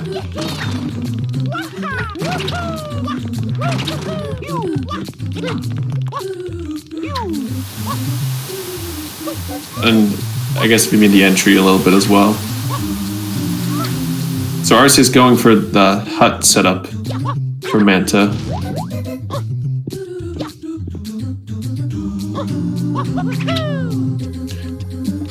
The Manta dudes are being rough to both runners.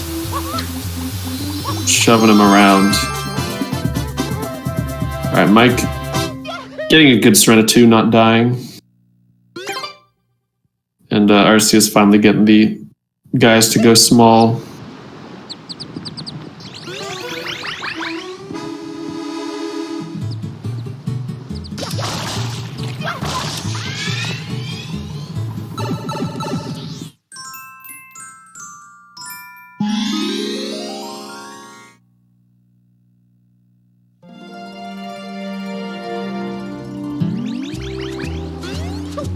Yeah. Oh, Mike. Yeah, Mike had trouble killing Mario.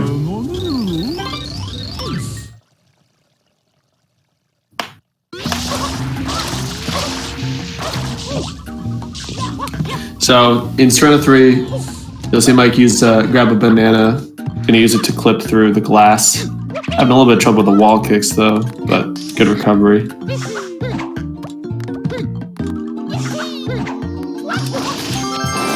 instead of having to grab Yoshi. Gets there easily.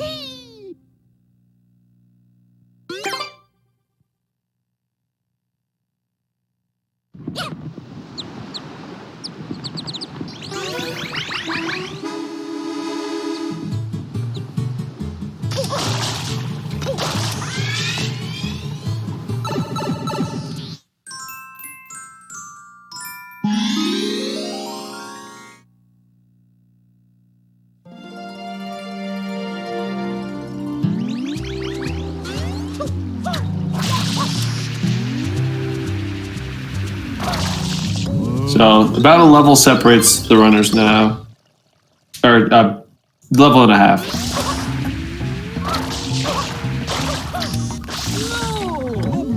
Two levels, kind of, but Speedrun 3 is very quick.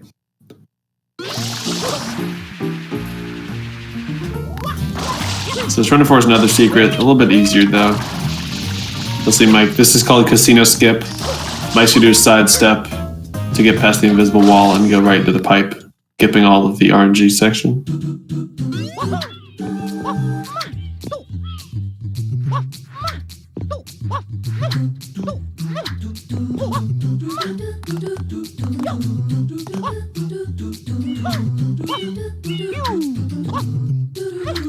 Curious if, I don't think Mike will go for momentum spin here.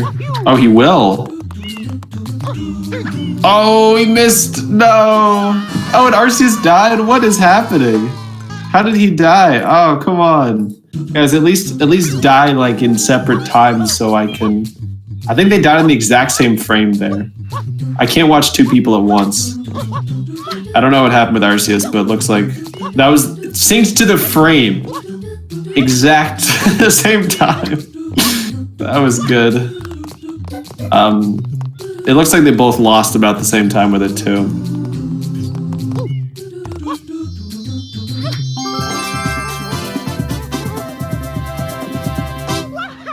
Arceus is scaring me with these angles. So scary.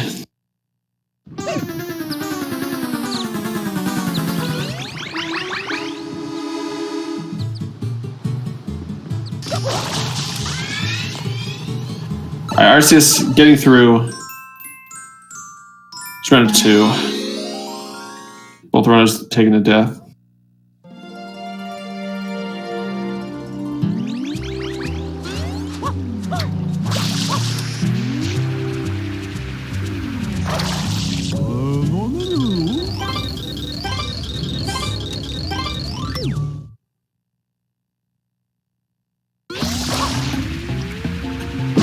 Alright, so coming up is King Boo, Strata 5.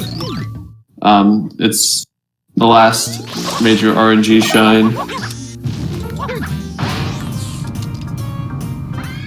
So King Boo could optimal RNG is he can either give you a fruit cycle or something different, and you can only hit him if he gives you fruit. So you want him to give you fruit and then wait a cycle and then give you fruit and then wait a cycle and give you fruit. Anything time where he could give you fruit that he doesn't is an extra cycle, and those lose time. The goal is to get as few extras as possible, but there's all luck. So Mike gets fruit right off the bat, which is good.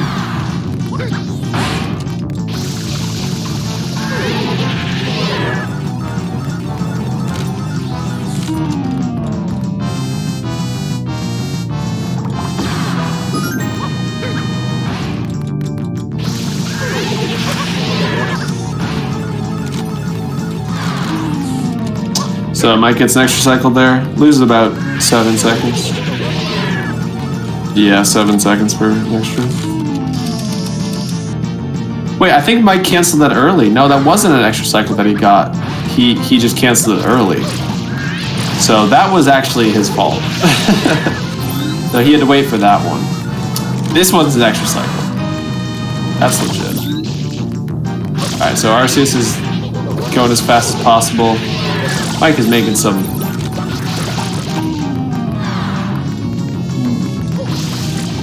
You don't know if it was early? It was really early, but I wasn't paying attention if you had already had a non-fruit before that.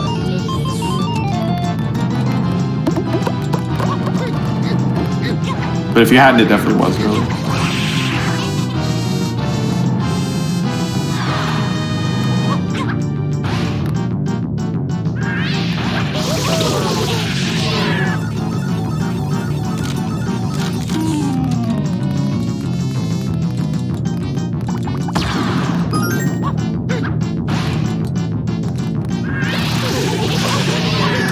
I was just opting not to go for the momentum spin at the end, which is a good idea, I think, with the trouble with secrets he's having.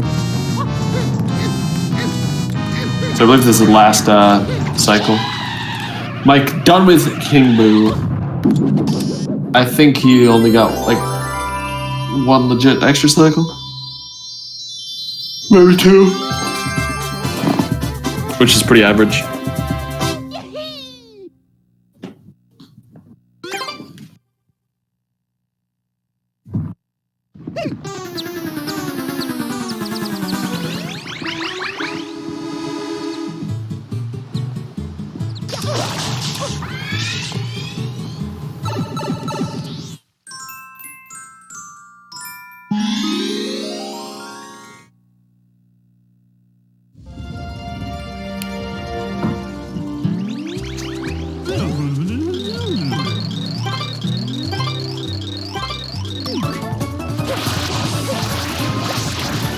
So you'll see Mike moved on to Surrender 6.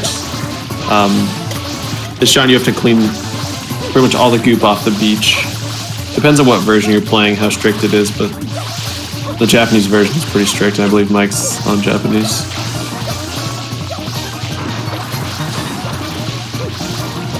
Spam sprays are really helpful here.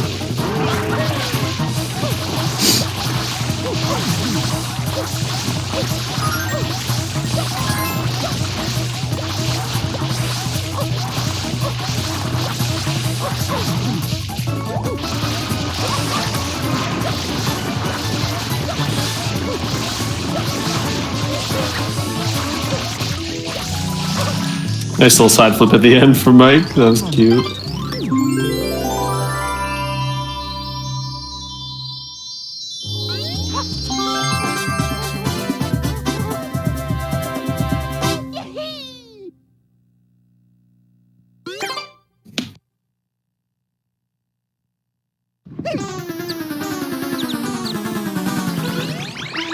Archie's working on King Boo. Mike's about to exit Serena. Last up is Shadow Mario.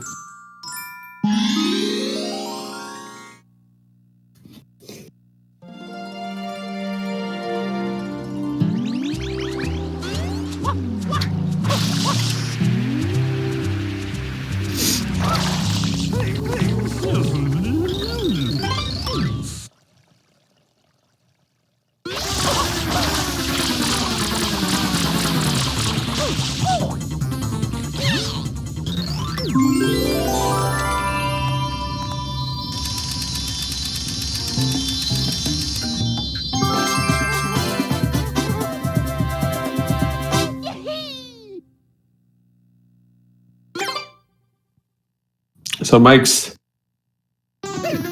probably pretty, I mean, it's a fairly sizable lead going into Noki, but Mike's going to want to play well to give his team the best chance of winning. He has a lead right now, but he could definitely lose it if Noki doesn't go well.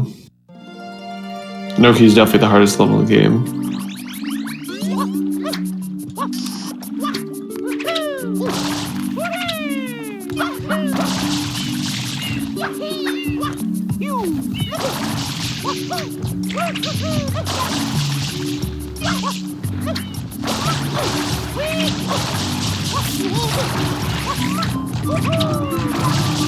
Ooh, Mike getting a little bit of accident on the wall slide there. Not quite making the second cycle. Having to settle for third cycle, but it's not the worst movement, for sure.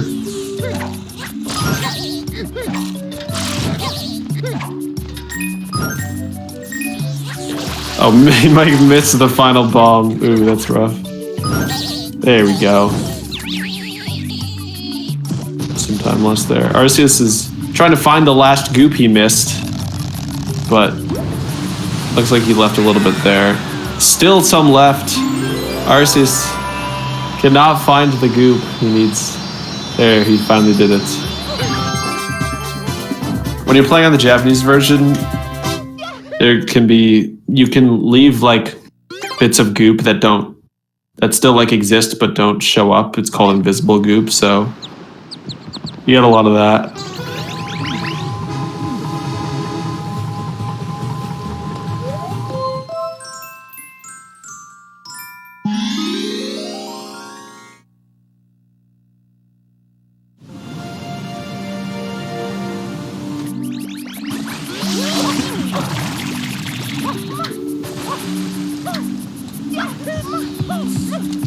So Mike's going to make his way up to the same place he was before for Noki 2, and he's going to do a clip of the trampoline. Just keep having to fight the blooper up top. The JP is incredibly strict, but it loads much faster into Delfino Plaza. It saves about 15 seconds off of English version due to load times. The text is actually pretty similar. Saves a little bit less than 15 due to loads, though. And you can play on the PAL version and play on Italian. You only lose like 1 or 2 seconds to JP overall. Or I don't think loads save 15 seconds. Sorry, that's I don't think that's correct. I think overall JP saves about 12, 13 off of English, including load times and a lot of other stuff. There's like a lot of version differences. It's hard to make a like super accurate time estimate, but it saves about 5 seconds to not play on JP for that. Maybe 3 to 5 seconds to not play on JP for Serena 6. And there's another level in the early Yoshi go round trick you saw that both runners do earlier. It's a little bit faster. There's a trick you can do in English only. A glitch that saves a bit of time. Overall, JP is about 15. A little bit less than 15. Faster than English.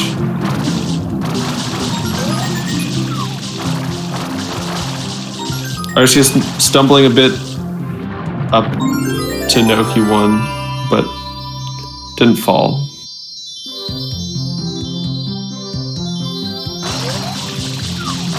But this guy might hit him. Ooh, he dodged him. Good dodge.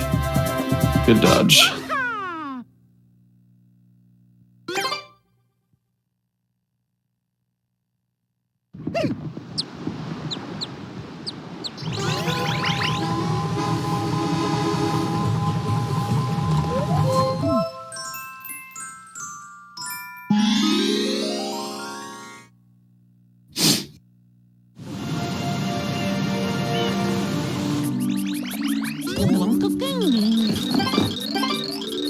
So now Mike's finished up with Noki 3 and on to Noki 4, the eel, which is one of the most notorious shines in the game.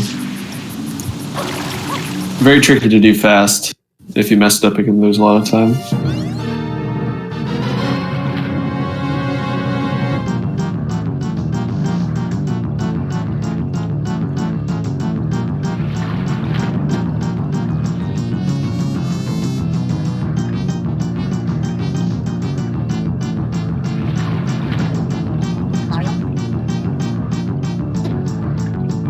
Arceus bonking. He went too fast. No. Alright, so Mike's gonna lure the eel up here and try to clean as many teeth as possible before eel closes its mouth.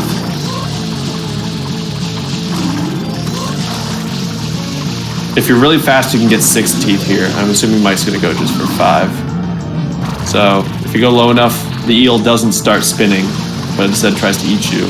And that allows you to clean as many teeth as you want if you repeat this. So eel's gonna spin, and Mike drops Mario a little bit lower, and the eel tries to eat it.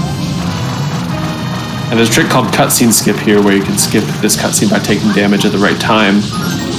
And Mike gets it. All right, solid 5-tooth eel by Mike. Solid, solid.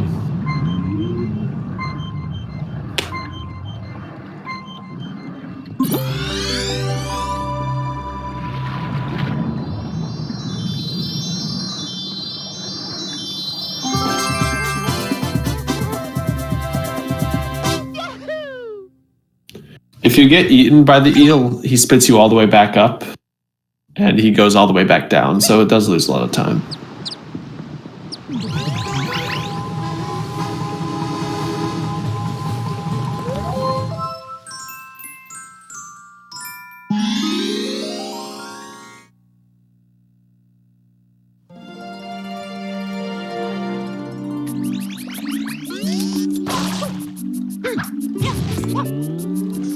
Right after the eel is Piantissimo, which is a nice little break between really hard shines. And you see RC is finishing up Noki 3, so he's about 2 levels behind.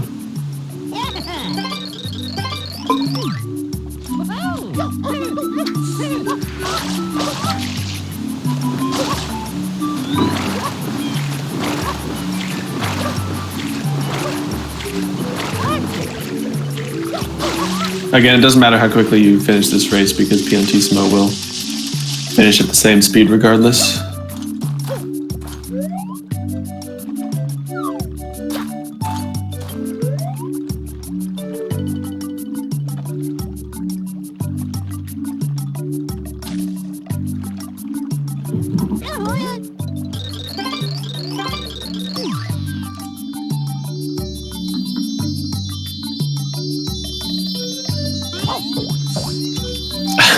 Mike bonking on the pole, oh my gosh, having so much trouble grabbing the shine.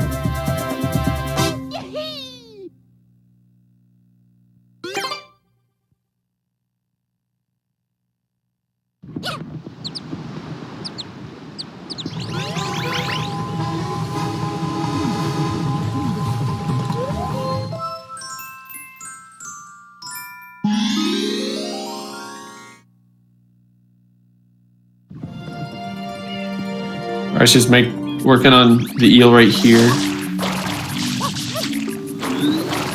Dropping pretty low, but he looks like he's alright. And Mike is going to make his way up to Noki 6 using these ropes. Weird camera angle.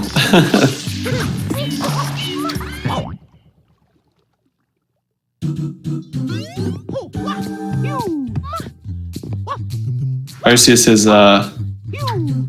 having trouble with the camera there. I'm not quite sure. Okay, Arceus didn't get cutscene skip, but did not get eaten. Ending was very sketchy. A little bit of time lost, but not as bad as it could have been.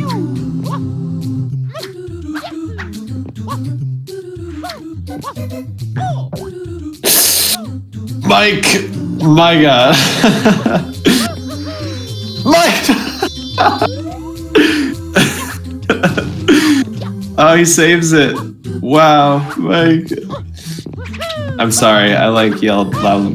Oh my God. I'm sorry, that was very loud, but I was so afraid of Mike dying there, and he did. Man.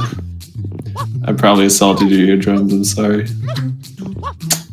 I could see that happening, just not quite getting the triple jump at the end. I don't know why I screamed so loud.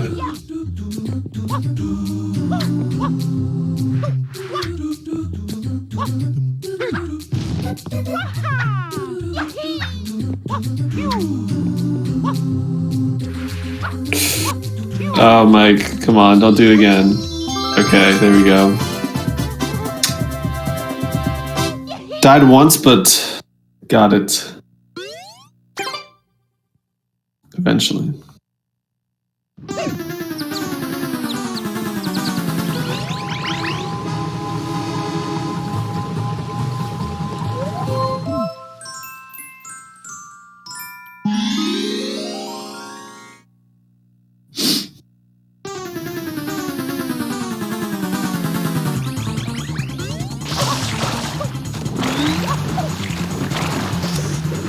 So, Mike's about to finish up Noki, and after that is on to Corona.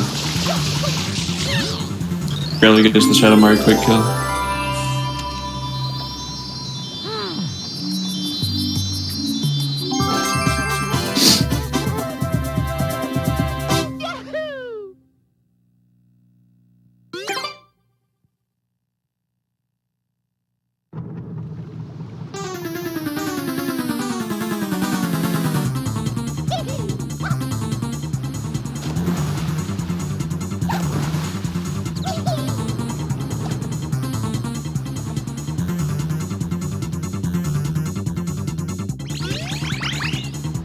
And obviously still got 2 more shines to go before Noki.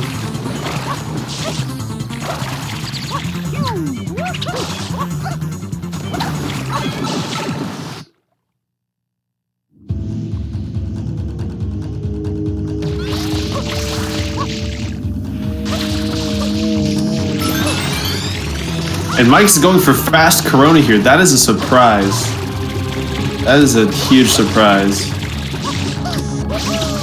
I guess he's going for slightly easier fast Corona.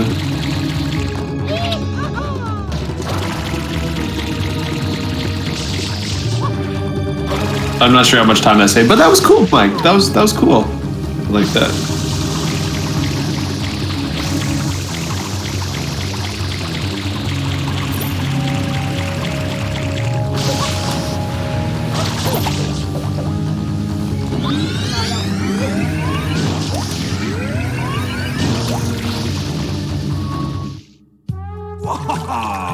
The water's great, hey, Junior? Sure is, Papa. So I think between these runners, they died on every secret, except Rico 4 and You again? Don't you ever Pinna give up? 6. Mario! How dare you disturb my family vacation? They kind of alternated which secret they'd die on.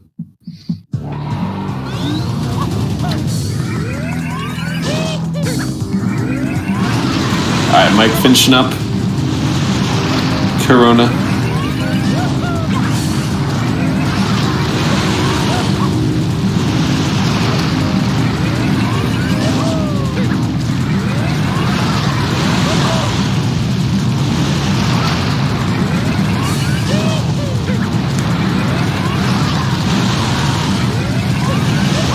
Yeah, Mike died in Note 6 though. Alright, GG Mike with a 124.05. GG.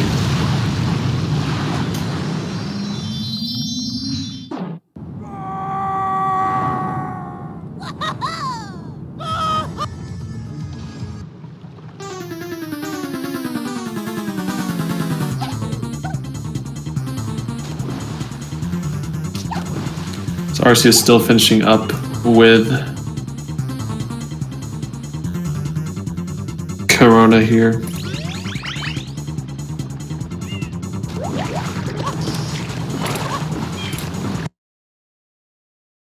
Hello? Hey Infinite, I can let you take over now if you want. Alright. Alright, yeah, that was a good races for both SM64 and SMS. I'm gonna let Infinite take it over for Doge and then Hey There. Good luck to the runners and Infinite. Thanks. Alright, well, starting off here, Doge is in Cap Kingdom. Basically, all you do here is just movement. There isn't really any means to get. It's just going through the kingdom and getting to the end as fast as possible. So, really nothing too exciting. There's a few tricks that save a couple seconds, but overall, nothing insane.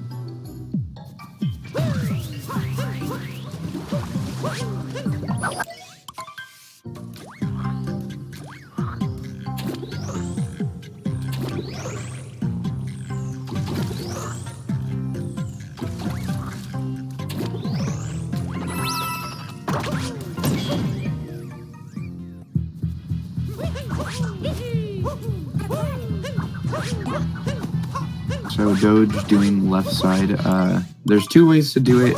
You can go how you're supposed to and go on the right side, or go jump off that hat and do left side. Saves around 2 seconds, but it is a bit tricky to save time with.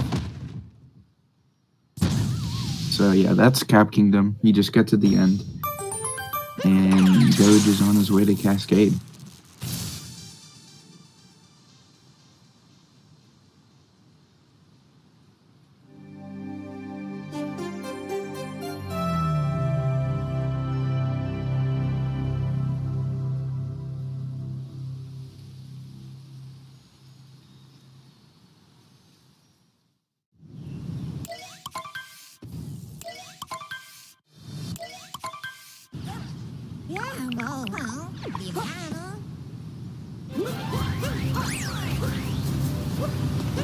And that's time for Arceus. GG.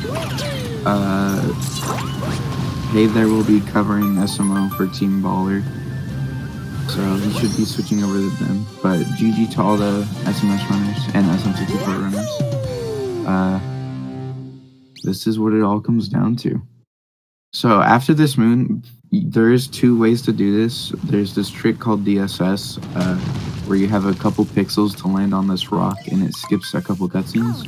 But it is very difficult and can be very inconsistent, so yeah, Doge is not going to go for it. I'm not sure Hey There will either.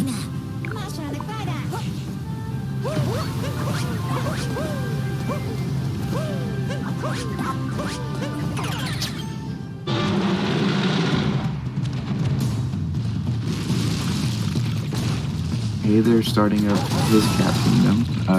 Once again, not interesting. Well, not too much interesting stuff, but Hey There is the Cap Kingdom world record holder, being the first person to beat Cap in 2 minutes and 15 seconds, which is a very fast time.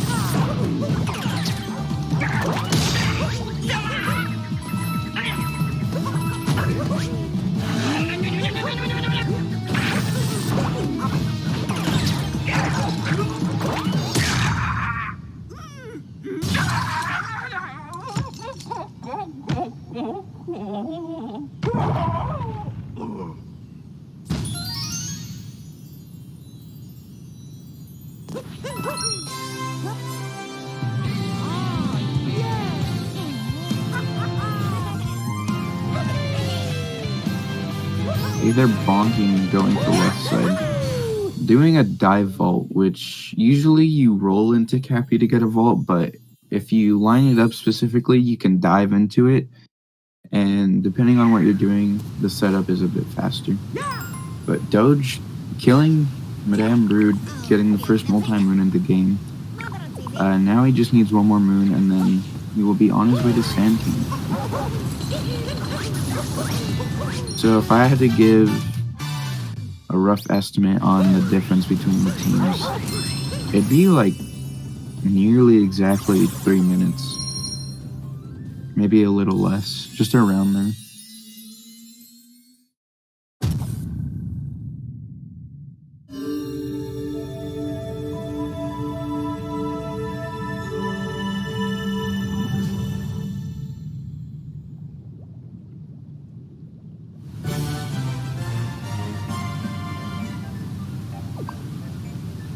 Yeah, they're actually doing a single jump to get up to there. That is faster. It is just very difficult. You barely make it up there. So yeah, Doge now going to Sand Kingdom, which is really the first kingdom where a lot of stuff happens. That's where you get a lot more moons and do a lot more movement.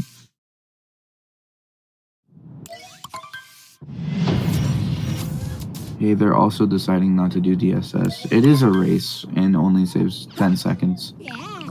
So, it's very understandable why. For how difficult the trick is.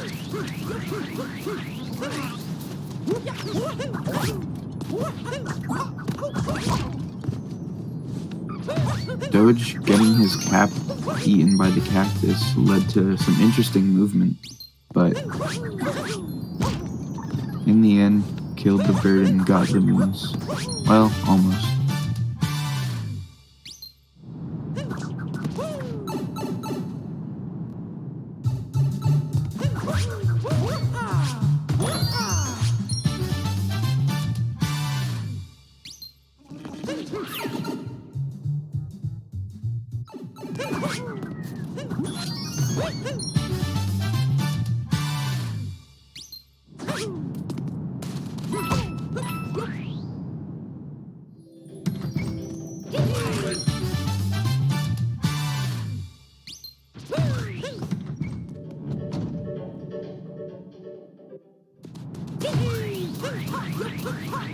Doge now on his way to get the Doom Moon, and then after this is where stuff really starts heating up.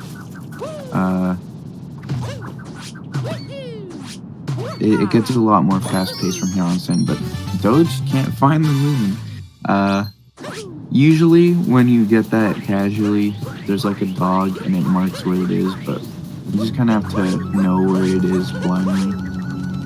Oh, Doge getting a value dive, which is basically where Cappy, or Mario dives at a different angle as which Cappy was thrown. So he just kind of misses Cappy, and it's not fun whenever it happens. And Doge is now also setting up for Dram. So basically we leave Cappy up there and then dive towards the moon, and right before you collect it, you shake so that Cappy homes in onto the bullet bill, and just kind of teleport up there.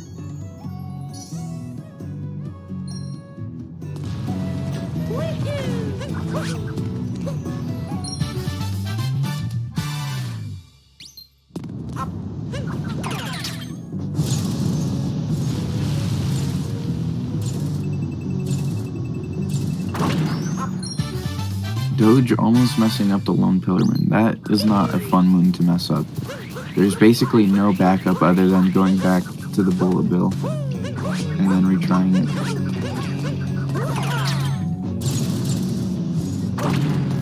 Oh, Doge crashing the bullet bill before he hit the block. Again on the bushes. Oh no. Alright, finally getting the moon. So I guess I didn't explain it earlier when Doge was doing it, but whenever we plant that seed at the beginning of the run, we set the time to be a couple minutes before daylight savings happens. So we set the time and date to that. And then whenever we plant that seed, it grows it instantly because it's based off the Switch's clock time. So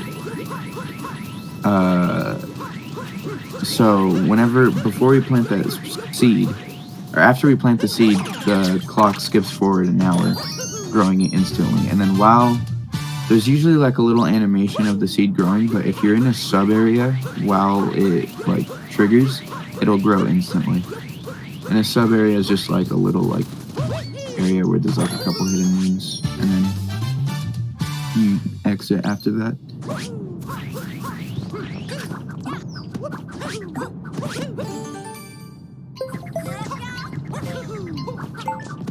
Doge having a little bit of trouble with that left note, but getting the moon and leaving Sand Kingdom.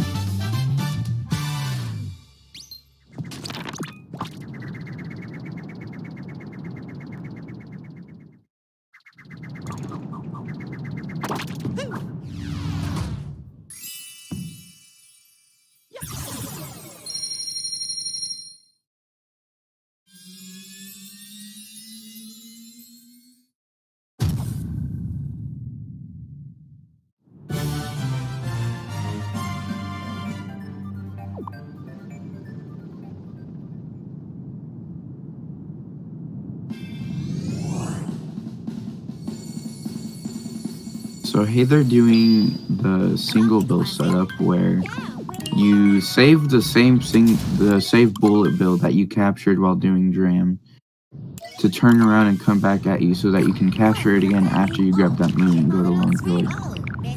It is a bit difficult, but it does save time than using a whole new bullet bill.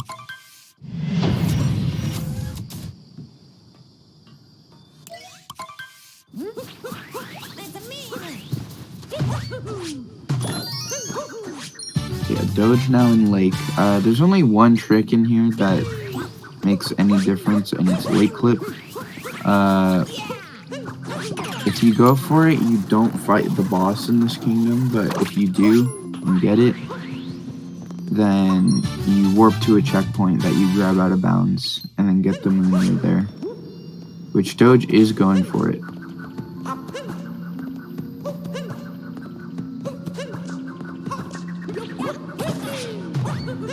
He gets it after a couple captures. So there's 2 pixels to get that trick, or for Cappy to clip, and one of the pixels is the right one that makes it work, but one of them only Cappy clips, and when Mario goes to jump on Cappy, he gets moved so that he doesn't and just rolls back and bounds. And it is annoying. That's called a fake clip. It happens when you go a bit too far left. They're nearly not grabbing anything. Oh, Doge getting a water bonk, which is worse than a regular bonk. The animation's a bit longer. I think instead of 2 seconds for a regular bonk, it's 3 seconds. But it feels like a year while you're in a speedrun.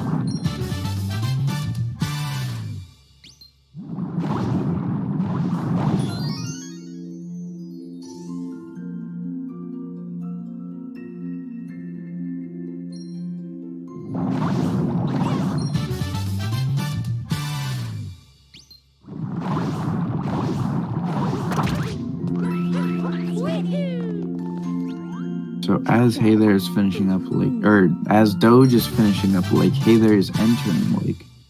So once again, they're only around, I'd say a little less than 3 minutes apart now. Hey There's caught up a bit to Doge. So yeah, they're not that far apart. There's still a lot left in the game.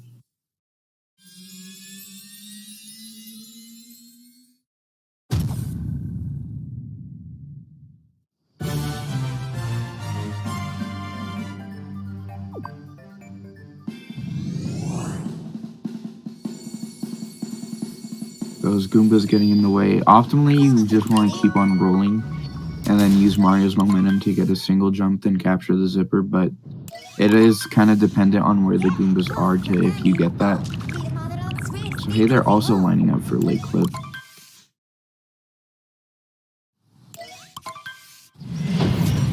Getting it 4th try? That was either 4th or 5th. I kind of forgot.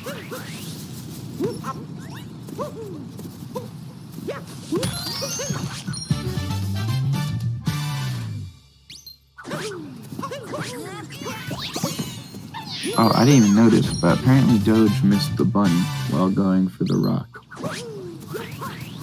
It only loses about maybe 3 seconds at most. Oh, Doge clicking the... I don't even know what he clicked. I think he clicked the amiibo button.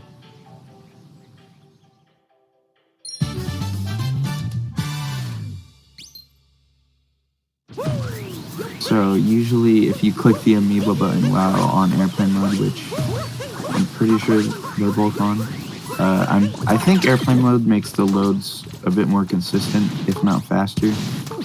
It is still like kind of in like debate. I don't know.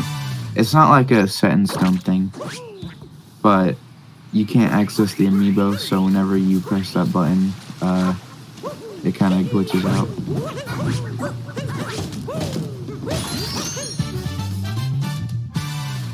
So Doge getting the nut clip. So how that works is so whenever you spawn a moon, and then go, that's next to a wall, and then go towards the wall, you're out of the wall for a couple of frames, and then usually the moon pushes you back in, or just like the game naturally pushes you back in. But if you throw out Cappy within like a couple frame window, he'll push you even more towards into the wall to where the game can't push you in, so you go out of bounds. And this can basically be done on any moon that takes a while to spawn on a wall, or even a ceiling. Like in Cascade, there is an alternate moon. It's where you open a chest, and it takes a bit for the moon to spawn, so then you clip out of bounds, and then just get to the Odyssey faster. It saves like 0.3, but it is an option.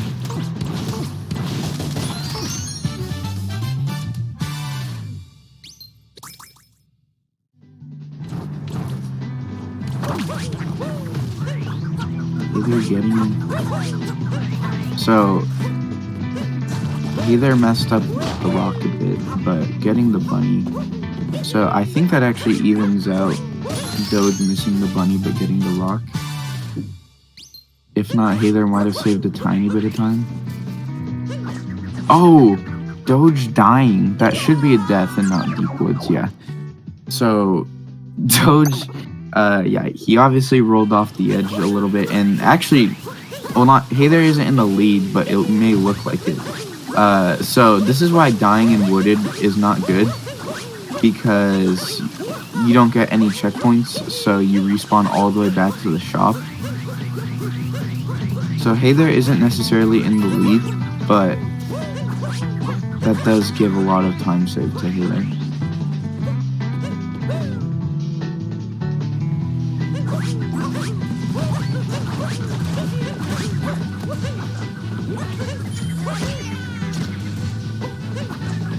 Doge messing up the backup movement.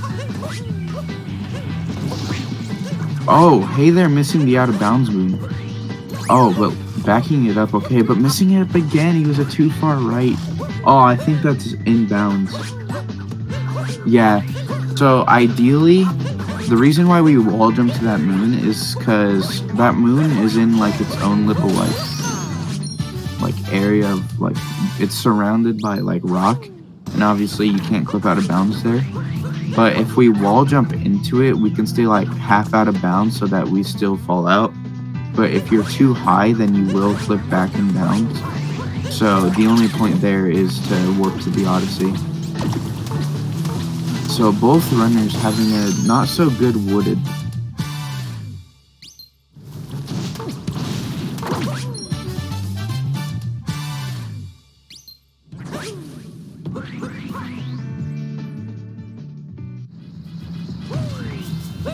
Hey There's timer is paused. I just realized this. Oh! Okay. Doge barely avoided the deep woods. Should be respawning outside the tower, but if he entered the deep woods, that would have been a lot worse. So in wooded, there's this area below you where instead of dying, you entered what's called the deep woods. And it's just like a little area where you can't warp out of. So you have to plant a seed to climb out of there, and it loses like nearly I think it's a minute, like more than a minute basically. So it's obviously better to die than to enter that area. Also earlier when Doge fell all the way down to the tower, usually you would get the stun animation of like Mario falling too far, but you can buffer inputs in this game, so he buffered a frame perfect jump. Oh, and the wall jump getting eaten by the fuzzies.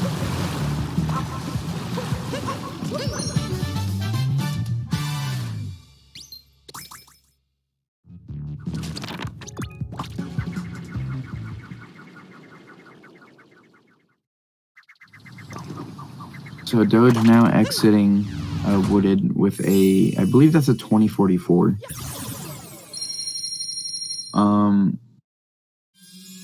Yeah, that's not the best for the level that these runners are at. Oh, you see, Hey There did not get the buffered frame perfect. You do have to jump on the first frame, or else you will get that stun animation.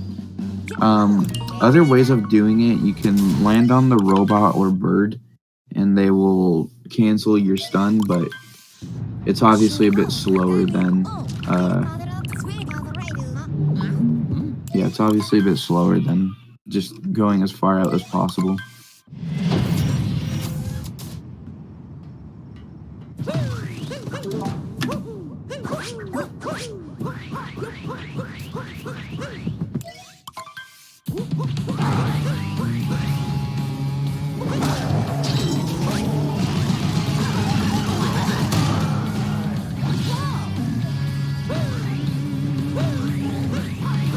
So Doge going for this trick called fast hats. So basically, whenever Bowser throws out its hat, you basically half throw towards it immediately, and then since you're high in the air, you can grab it immediately as well. It saves around 10 seconds per Bowser fight, which, if you don't know, there are 2 Bowser fights in this game. One right here and one at the very end.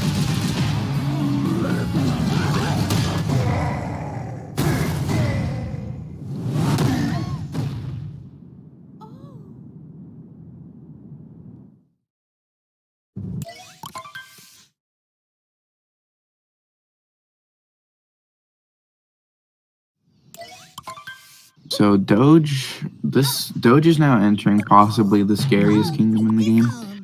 This is Lost. Basically, any mistake will lose a lot of time. Whether that be dying in the poison, or messing up cycles, or just taking damage and then messing up cycles. There's a lot of stuff that can go wrong in this kingdom, and any mistake. Oh yeah, let's also not forget the main thing, Klepto. If you get Klepto, that loses a lot of time. In fact, in my previous race in the Sandbox relay, I did get Kleptoed.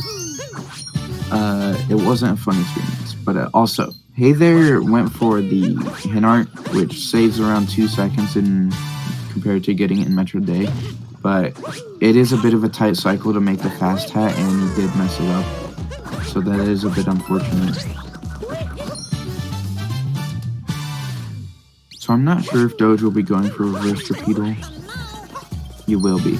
Alright, so basically, what you're supposed to do with that torpedo is that you line it up to blow up that thing, that block, to spawn the moon. But you can actually roll off the edge and get the moon, and then line it up with a long jump or a wall jump, and it just barely grabs it, and it's very specific. And Doge dying on the moon, he bonked on the cage, so that's cage triple, where you land on the very edge and then let the torpedo break it. But he did bonk on the... Oh, I thought Cappy was going to get eaten there. So I think Doge has to die here. Oh wait, no. Yeah, I kind of forgot about this one. I think he does have to die here, though. Yeah. So basically, other than touching the ground, you can be too high to where no matter where you touch the ground, Klepto will get you.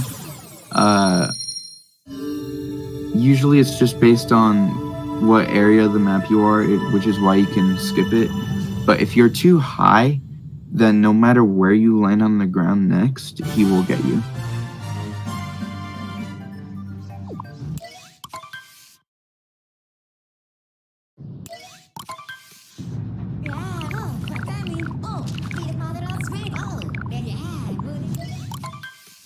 Hey There having a bit of trouble grabbing the moon. So Hey There I think will also be going for reverse torpedo. No, he will actually just be lining it up, which I don't think loses that much time. Yeah, it's not that big of a deal.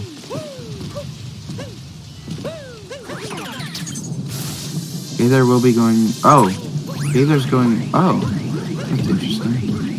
So Hey There's skipping the moon under the bridge. And... Okay, Ori's just skipping the cage moon. Alright, well, he's doing something. Whatever works.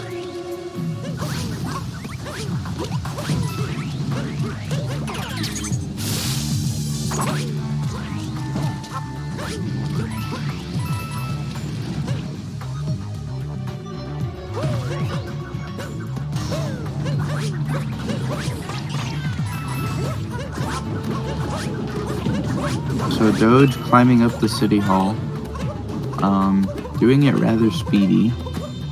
This is the second fastest way of doing this. I believe the other way is BTT only, which BTT is best theoretical time, which is just a community project where they just split up the entire game within tiny, like, I don't know how many segments, I believe it's over 100, of just tiny segments that people grind out individually.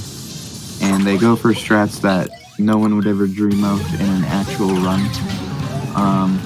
So there is a way to do that room faster, but I believe it is not RTA viable.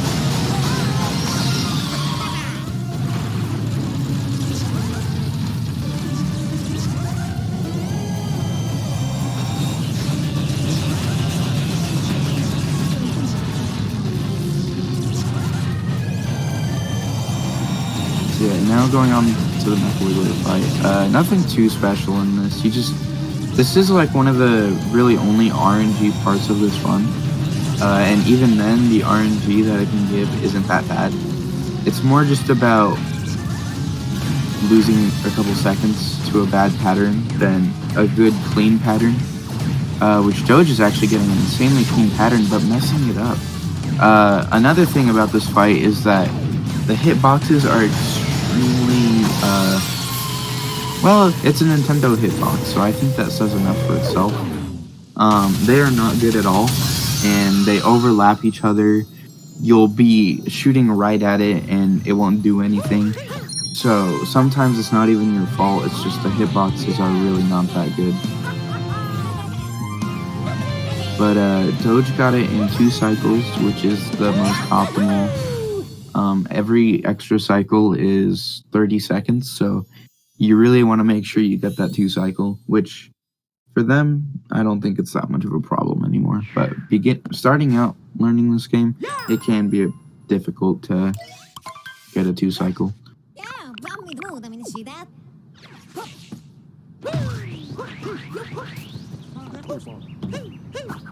So another dram where we leave Kathy out, and then moments before we grab the moon, we shake. We will see another one of those in this kingdom, actually not that long. But right here, Doge is doing scooter clip, where, so the scooter has a bit of a hidden motion control, where he basically just goes to the side just just barely anything. But it's enough to be able to turn into that cage and then get it. So Doge there shaking too early for that dram, and resulting in not getting it. So optimally you want to beat that taxi to the bench friend's moon, but Doge obviously didn't, but it wouldn't give him that much of a problem because it's still super far away that it won't bother him. But sometimes if you go fast enough, if you go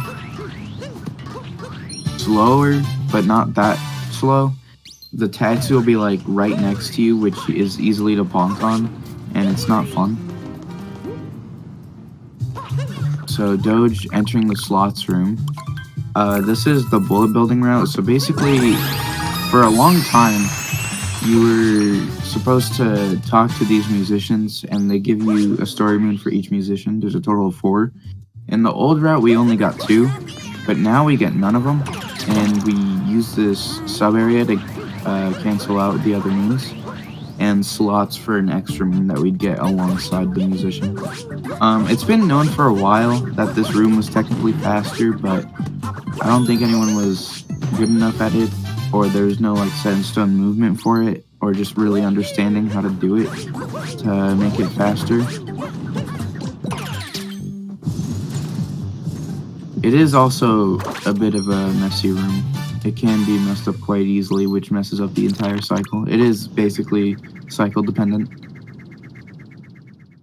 It saves around 2 to 3 seconds compared to the old route.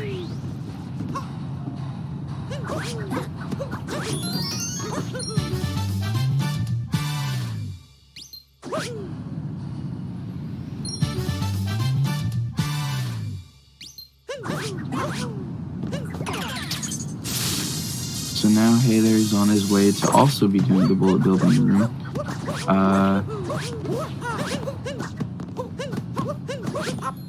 Doge struggling a bit with this climb. That should be enough. So optimally you want to spin pound on top of that point on the skyscraper, but it is kind of specific, so you can mess it up, especially with the, like, it's kind of hard to set it up because you're just really grabbing a moon. Either getting the cycle, almost crashing into the other bullet build. That is quite dangerous. But both runners getting the bullet building cycle.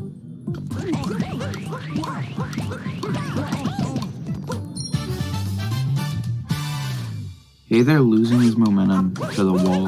That is one thing about this game. If you just barely touch a wall, like on the corner, while having a lot of momentum, it will just eat it all. So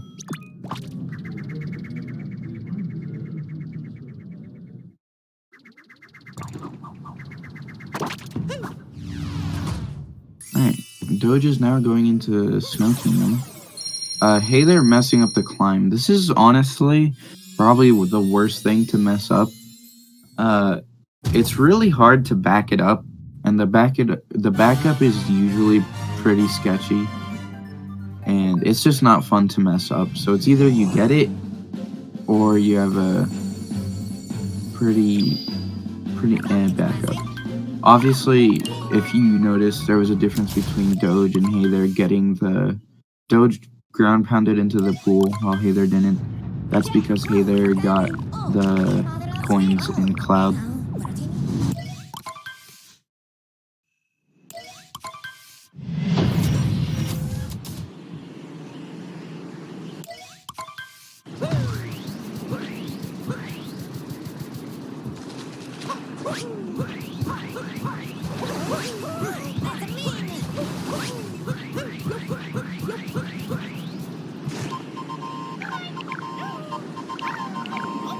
So Hey There now also on his way to the Snow Kingdom. So they're actually not that far apart.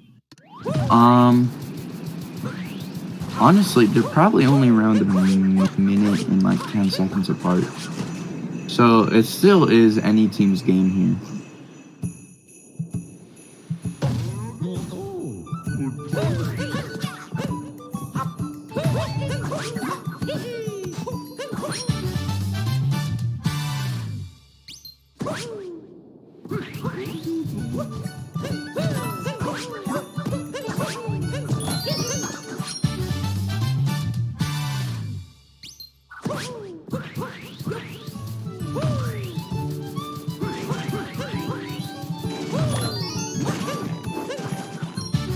So once again, there is another moon clip there where same thing as last time. You throw Cappy right before the moon activates and you clip out of bounds. Doge did miss it there.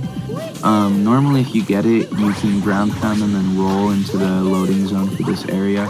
Saves around a second. Not the biggest deal if you mess it up, but if you get it, it's a free second.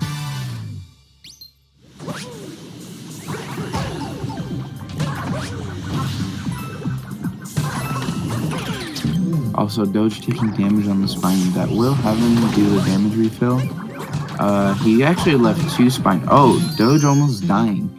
So, right there, you want to angle the camera so that you keep 1 spiny alive. And then you want to roll cancel into him and bump him off at the last second. It saves a bit of time because it makes the camera pan a lot less towards you and the moon. I think that's also another second time save, but if you mess it up, it can be a little bit annoying. Best case scenario where you mess it up, you just kill all the spinies and just not even do the trick. Worst case scenario is probably what Doge did, where there was more than 1 spiny left alive. So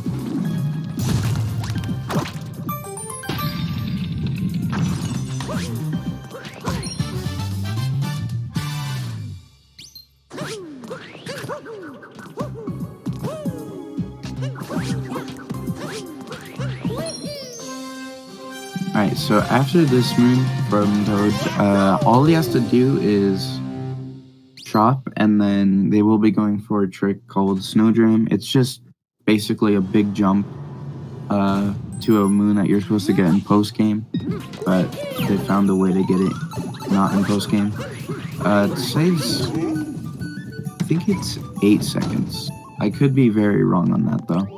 There's a lot of estimates on how much Snowdram saves. It's around there.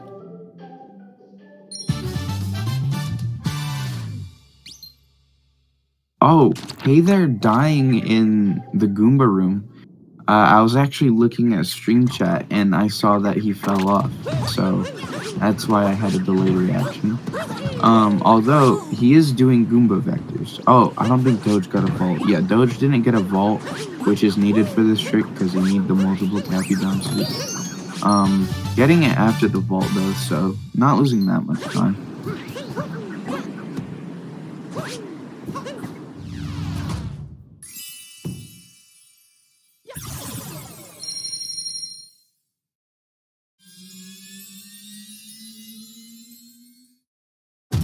So yeah, Doge now on to Seaside Kingdom, where there isn't really anything special.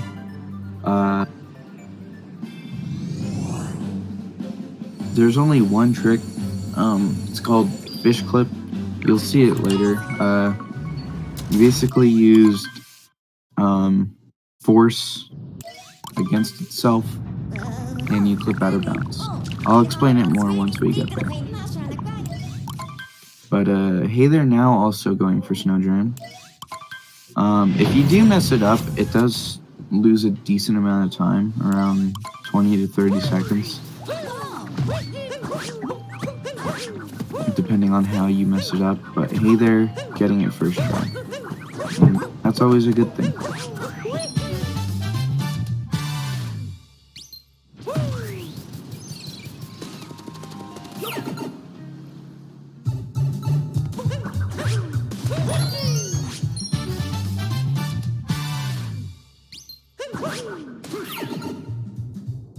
So with that death in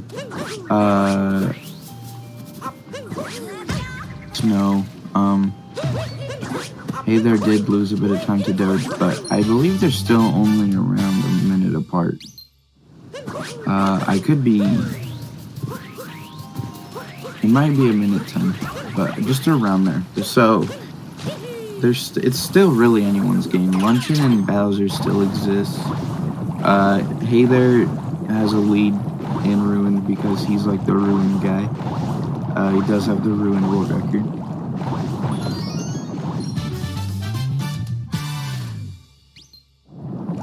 Oh, hey there actually getting a bonk at the top. That does, I think that's around 5 seconds.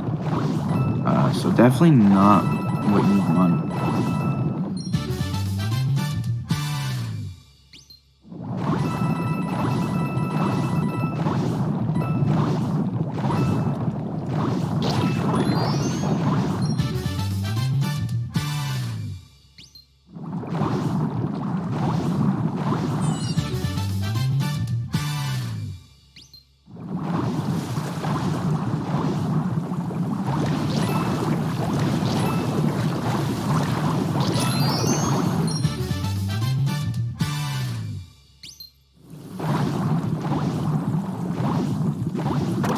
Alright, so what Doge is doing here is what I was talking about, fish clips. So instead of having like an invisible wall, Nintendo put like an area where it just kind of forces you back to the main area.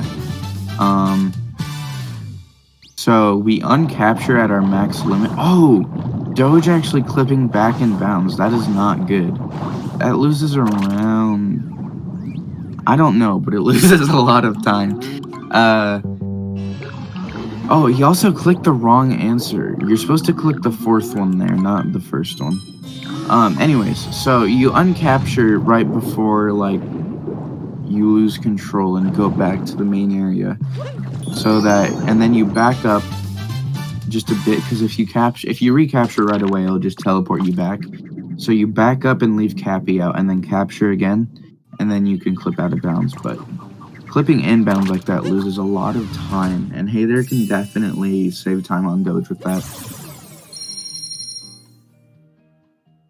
So uncapture, back up a bit, and then recapture, and then that lets you. So obviously there's a moon there, and you want to stay out of bounds when doing it, so we do a shake, but sometimes you can clip back in bounds, and you just go back into the sub area right there if you stay out of bounds. So, yeah, they're actually pretty close now. I'd say around maybe a 40-second difference, maybe even 30.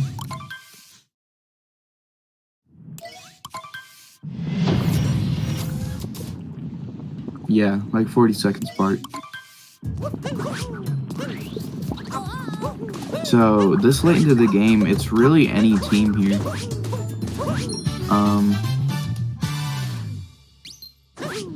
Doge will have to mess up Luncheon and Bowser's a bit, and hey there will have to not mess up.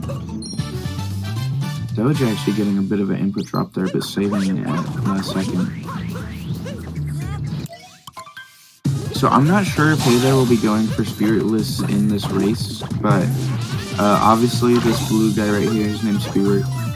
You can skip him for, I think it's 3 seconds of time save.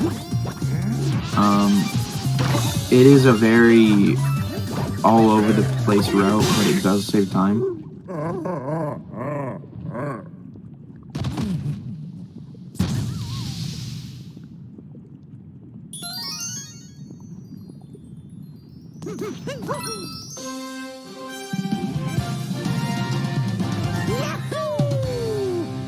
Alright, so just opting to do Spirit, that is probably the best decision here.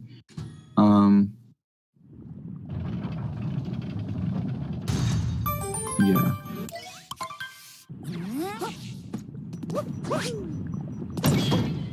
Spiritless is difficult to save time with in just getting the trick in general, or technically multiple of tricks, because that's how insane the route is. Yeah, it can definitely not save time with it. But, yeah.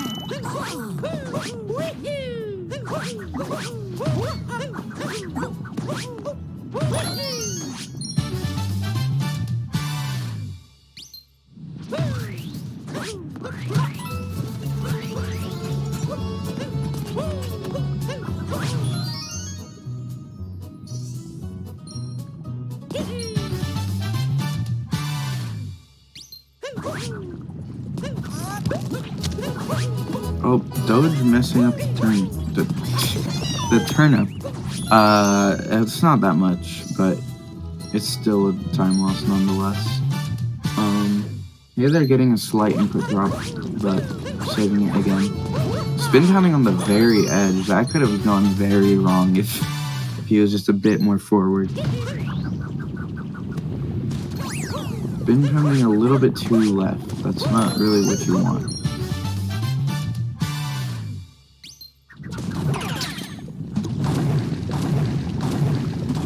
So Doge entering the fork sub area.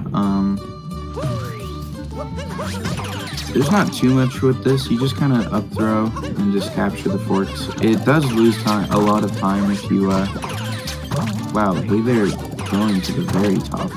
That's not what you want. Usually you want to do the lowest possible to grab that moon so that you can backflip and do the movement that way. But hey there was at like the highest possible position of grabbing that moon. Yeah, Doge with a find, oh, okay. I didn't know it was optimally you need very high. I mean, it makes sense, I just didn't know it was possible to make it that fast well, I didn't know it was possible to make that while it's still being fast. But you learn something new about this game every day. Everybody's still learning a ton about this game.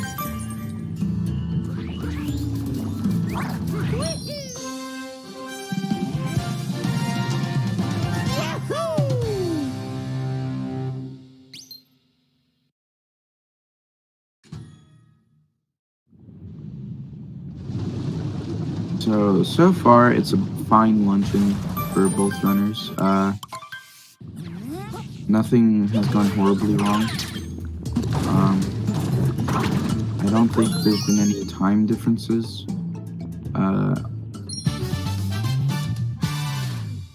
But I think there's still... Actually, there might be even more apart now. I feel like Doge is a bit more ahead now.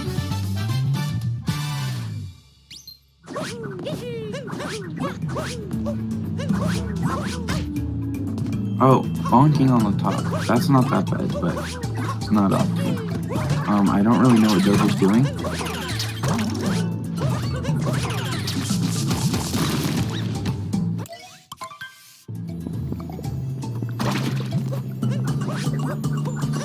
That's a bit left for Kathy, but I think it's fine. That's actually really good.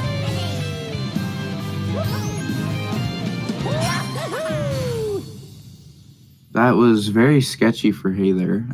Could have nearly spin pounded into the pink stuff, the lava. Okay, so I can't really combine times because their timers are different, but they're actually... I think it's a bit more than 40 now.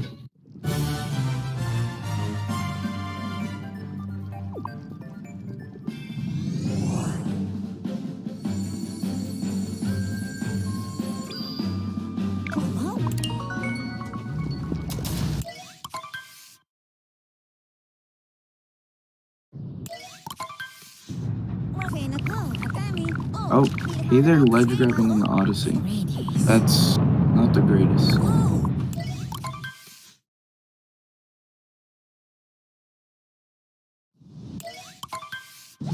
So, Ruined Kingdom, this is Hey There's Kingdom. Recently Hey There got a 311, which is insane for an auto-scroller. Just the tiniest things to save time on ended up on a 311. To put that in perspective, I do have a 318 gold, which I will admit isn't the greatest gold, especially because I am on the digital version of the game. But most runners have around a 315, 314. So to save 3 seconds on that in basically an auto scroller is quite insane.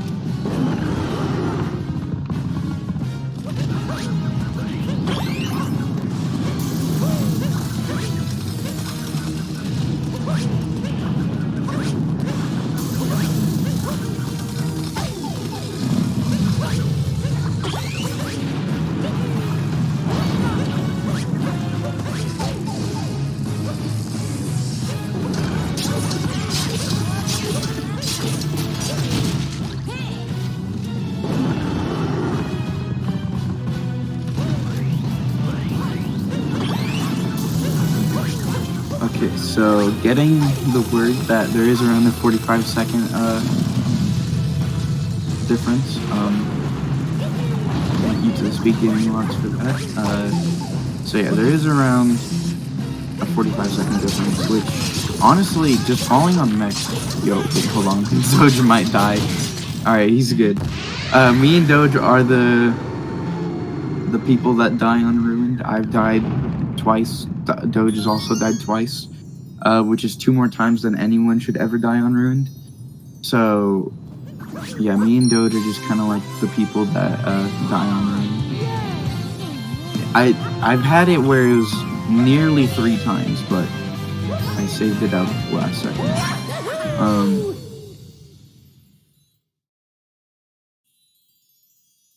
Hey, they're messing the... whatever those things are called, the little pegs.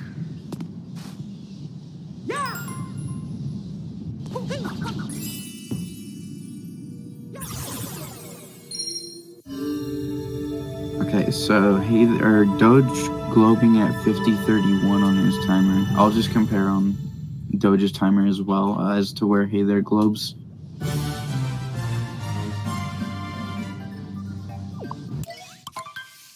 So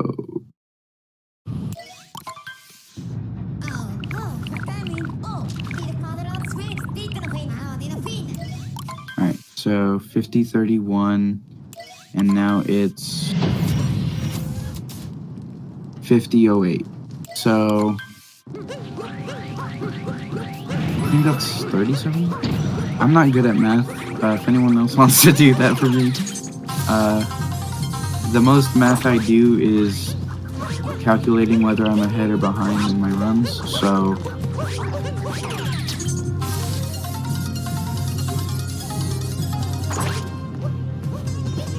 But around 35 seconds is still not a lot.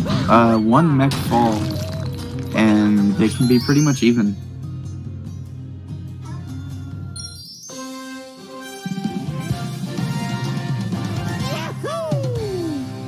So Team Baller is still in the race. It's not over yet. Also, Shards. I don't think Shards can lose that much time, but it can definitely still lose time.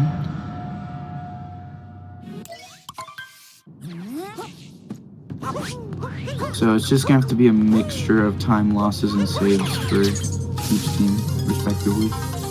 Hey, they're bonking on the ogre. That's not that bad.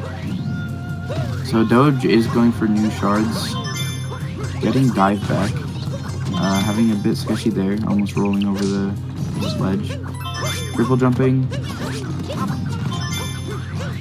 Clean fourth shard. I don't think he's actually doing great. And getting it. Wow. That was a clean shards from Doge. So the reason why the times are so different is because the other games set the race a bit. So SM64 was only around 6 or 7 seconds, I believe. Then SMS happened where both runners didn't play to their best, let's say, and were separated around 3 minutes. And then Hey There is a bit better at the game. Actually, well, I don't want to sound mean, but Hey There is better at the game than Doge. So he has been slowly saving time on Doge.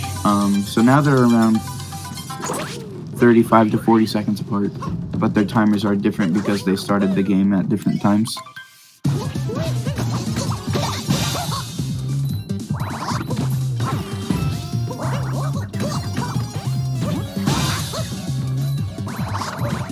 Doge doing topper first, which is the correct one to do first. I think Hey There does topper first as well.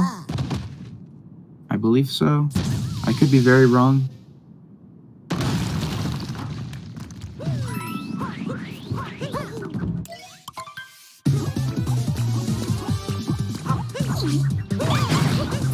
Oh, Hey There does Harriet first. Alright, so Hey There is doing the wrong one.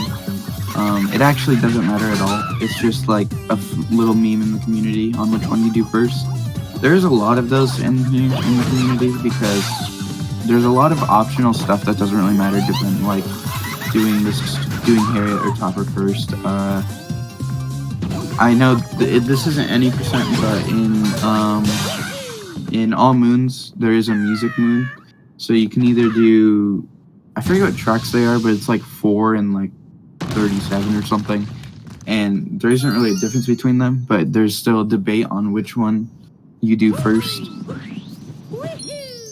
So even though they both finished the boss around the same time, Doge already did topper, so now Hey There has to do topper. So even though it looks like they're really close, they're really not. They're still around. I'll check this cutscene skip because I didn't see moon grab or fade out. So 55:11 cutscene fade out on Doge's timer.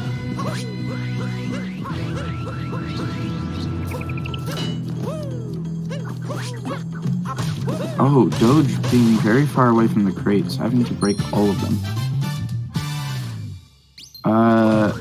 This is actually only around, they're actually, now it's a 50, alright. So they're only around like 28 seconds difference. I believe I did my math right that time. So somewhere, Hey There saved time. I don't really know where, but Hey There saved time somewhere. It didn't. It looked like Doge had to find shards and stuff, but I guess Hey There just went faster.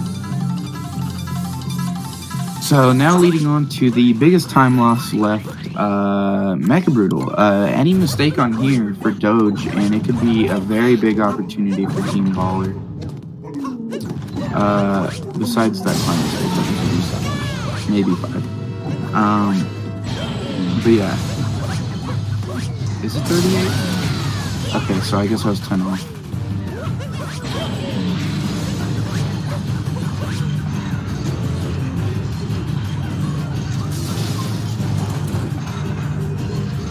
I'm pretty sure it's I don't know. I could be very bad at this.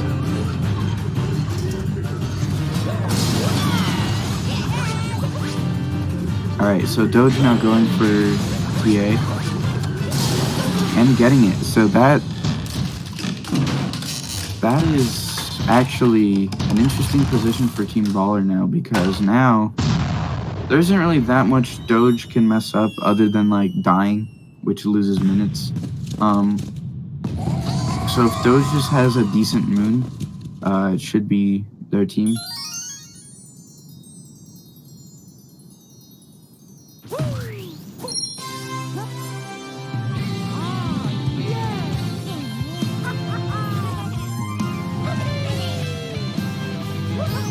Oh, hey there. Oh. Okay, getting TA with the input drop. That's kind of crazy, but it works. If it works, it works. I honestly thought that was gonna fail, but the input drop didn't affect him that much. So now moving on to Moon Kingdom for Doge. Doge, I think he still has the BTT mashing for this segment. Really just spamming the way through dialogue through Moon Kingdom. So yeah, to lose 35 seconds,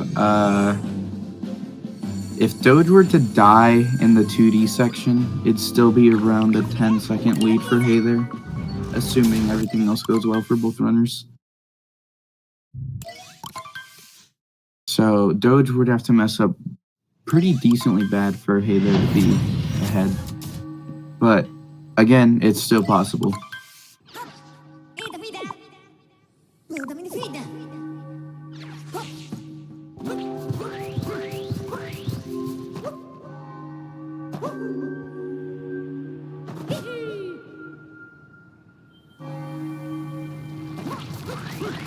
So if I had to guess paces, this is probably mid 103 pace for Doge.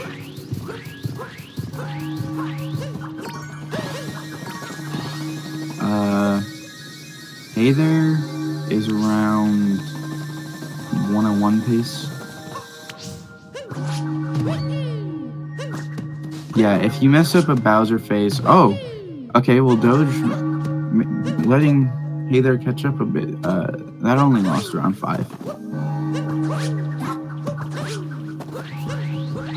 But yeah, I believe they're on 103 and 101 paces respectively.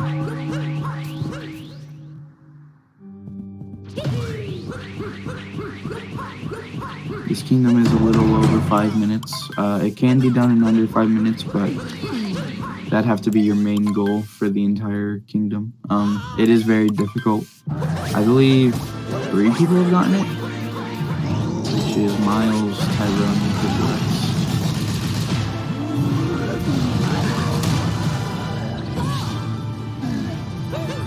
I don't know if Hayther's ever done 2DSS, but that could save time over Doge potentially. I don't think he'll go for it because it is very specific and saves around 7 to 8 seconds.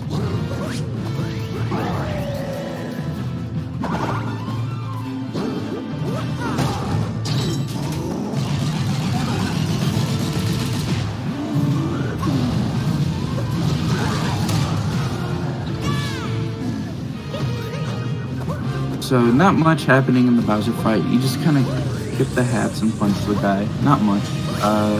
Honestly, a good moon time. If you're good at the outside, a good moon time really comes down to optimizing the escape sequence. There is a lot of tiny things that can be done to optimize it. But still, a lot would have to go wrong for Doge to mess up the food.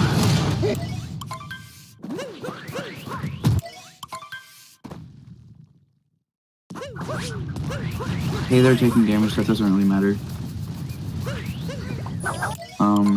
The only thing that happens is a potential of dying to Bowser's tail. And he gets that heart, so he should be fine.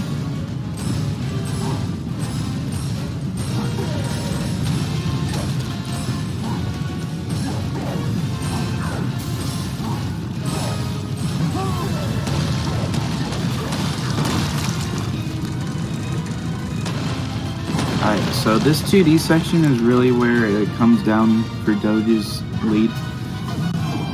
He can get in like invisibled in pillars or something, but that's very rare. Most likely won't happen.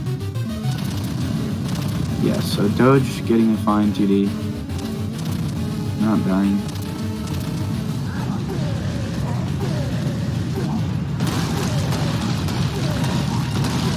So really the only thing that can go wrong is somehow Doge dying in pillars. Which, it's not impossible, just extremely unlikely. So yeah, Doge on around 103.4x pace with the good pillars.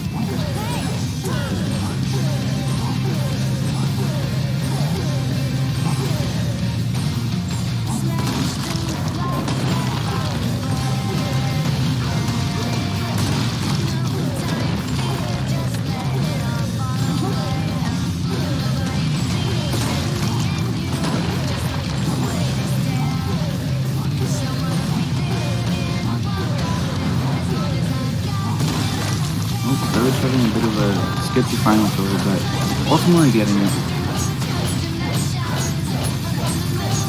So that is the win for Team Peak.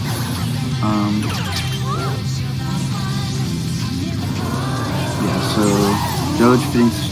Well, I can't speak. Doge finishing with a 103.43. This is around low 101 pace for Hey there. Yeah, so Team P winning. GG's to them.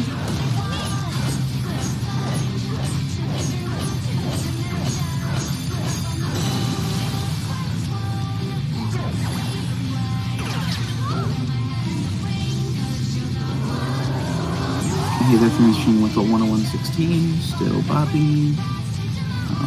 I'm not sad about that. Anyways, GG's to both teams. It was a very close race. The fact that SM64 difference was 6 seconds was, yeah, that's crazy. But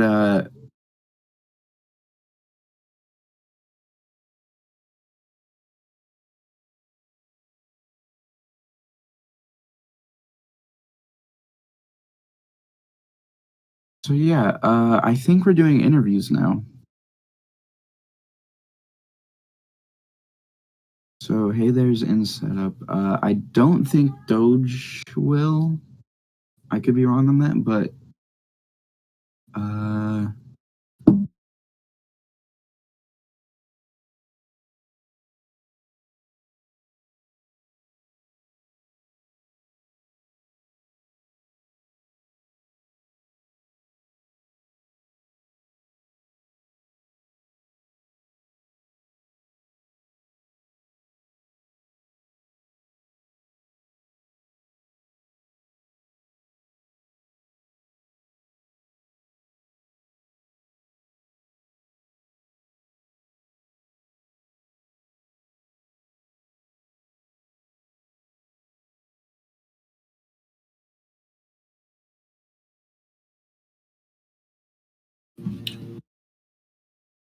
Well, hello, hey there. So how did you feel about that?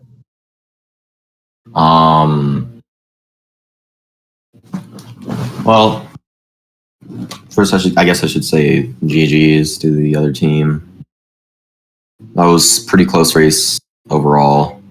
It was definitely entertaining when I watched SM64 and SMS, but not really happy with the result, especially with my run.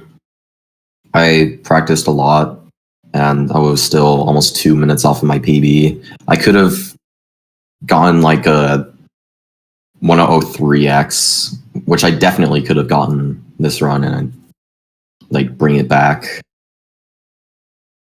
But whatever. Yeah, so a couple things did go wrong, and it happens to really everyone. It's just the main thing about this game, but it was a very good race. You guys still, even with the mistakes, played pretty solidly. I'm not the best interviewer, not gonna lie. So,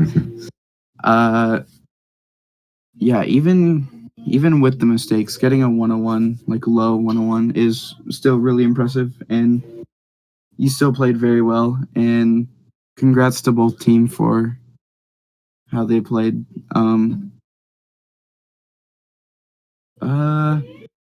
Yeah, I don't really have much to ask.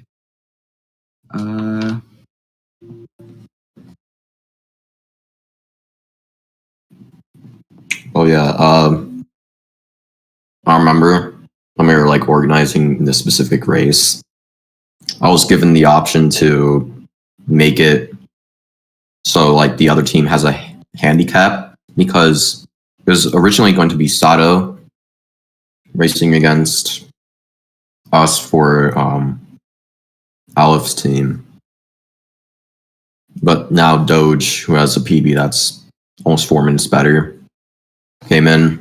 But at the same time, I felt bad if I tried to give a handicap because it feels like, I don't know, like in the case where we would have won with even a 1 minute handicap, which would be the case in this race. I would just like, I don't know. It just doesn't feel right to me. And Doge was still pretty far off of PB, but like it was. I think it was still better than Sato's PB, or at least on the sheet. Yeah, I believe Sato has a 104 something.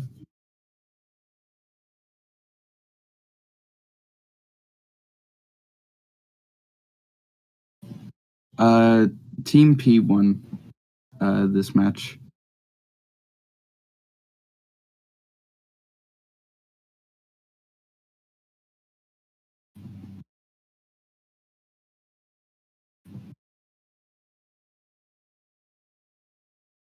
But I think if you have anything else to say, but other than that, I think we're good here. Yeah, GG's once again to Team P. That was definitely a nice race. Just overall, I'd say. So yeah. All right. GG's to everyone. But I think that's it for today. Yeah.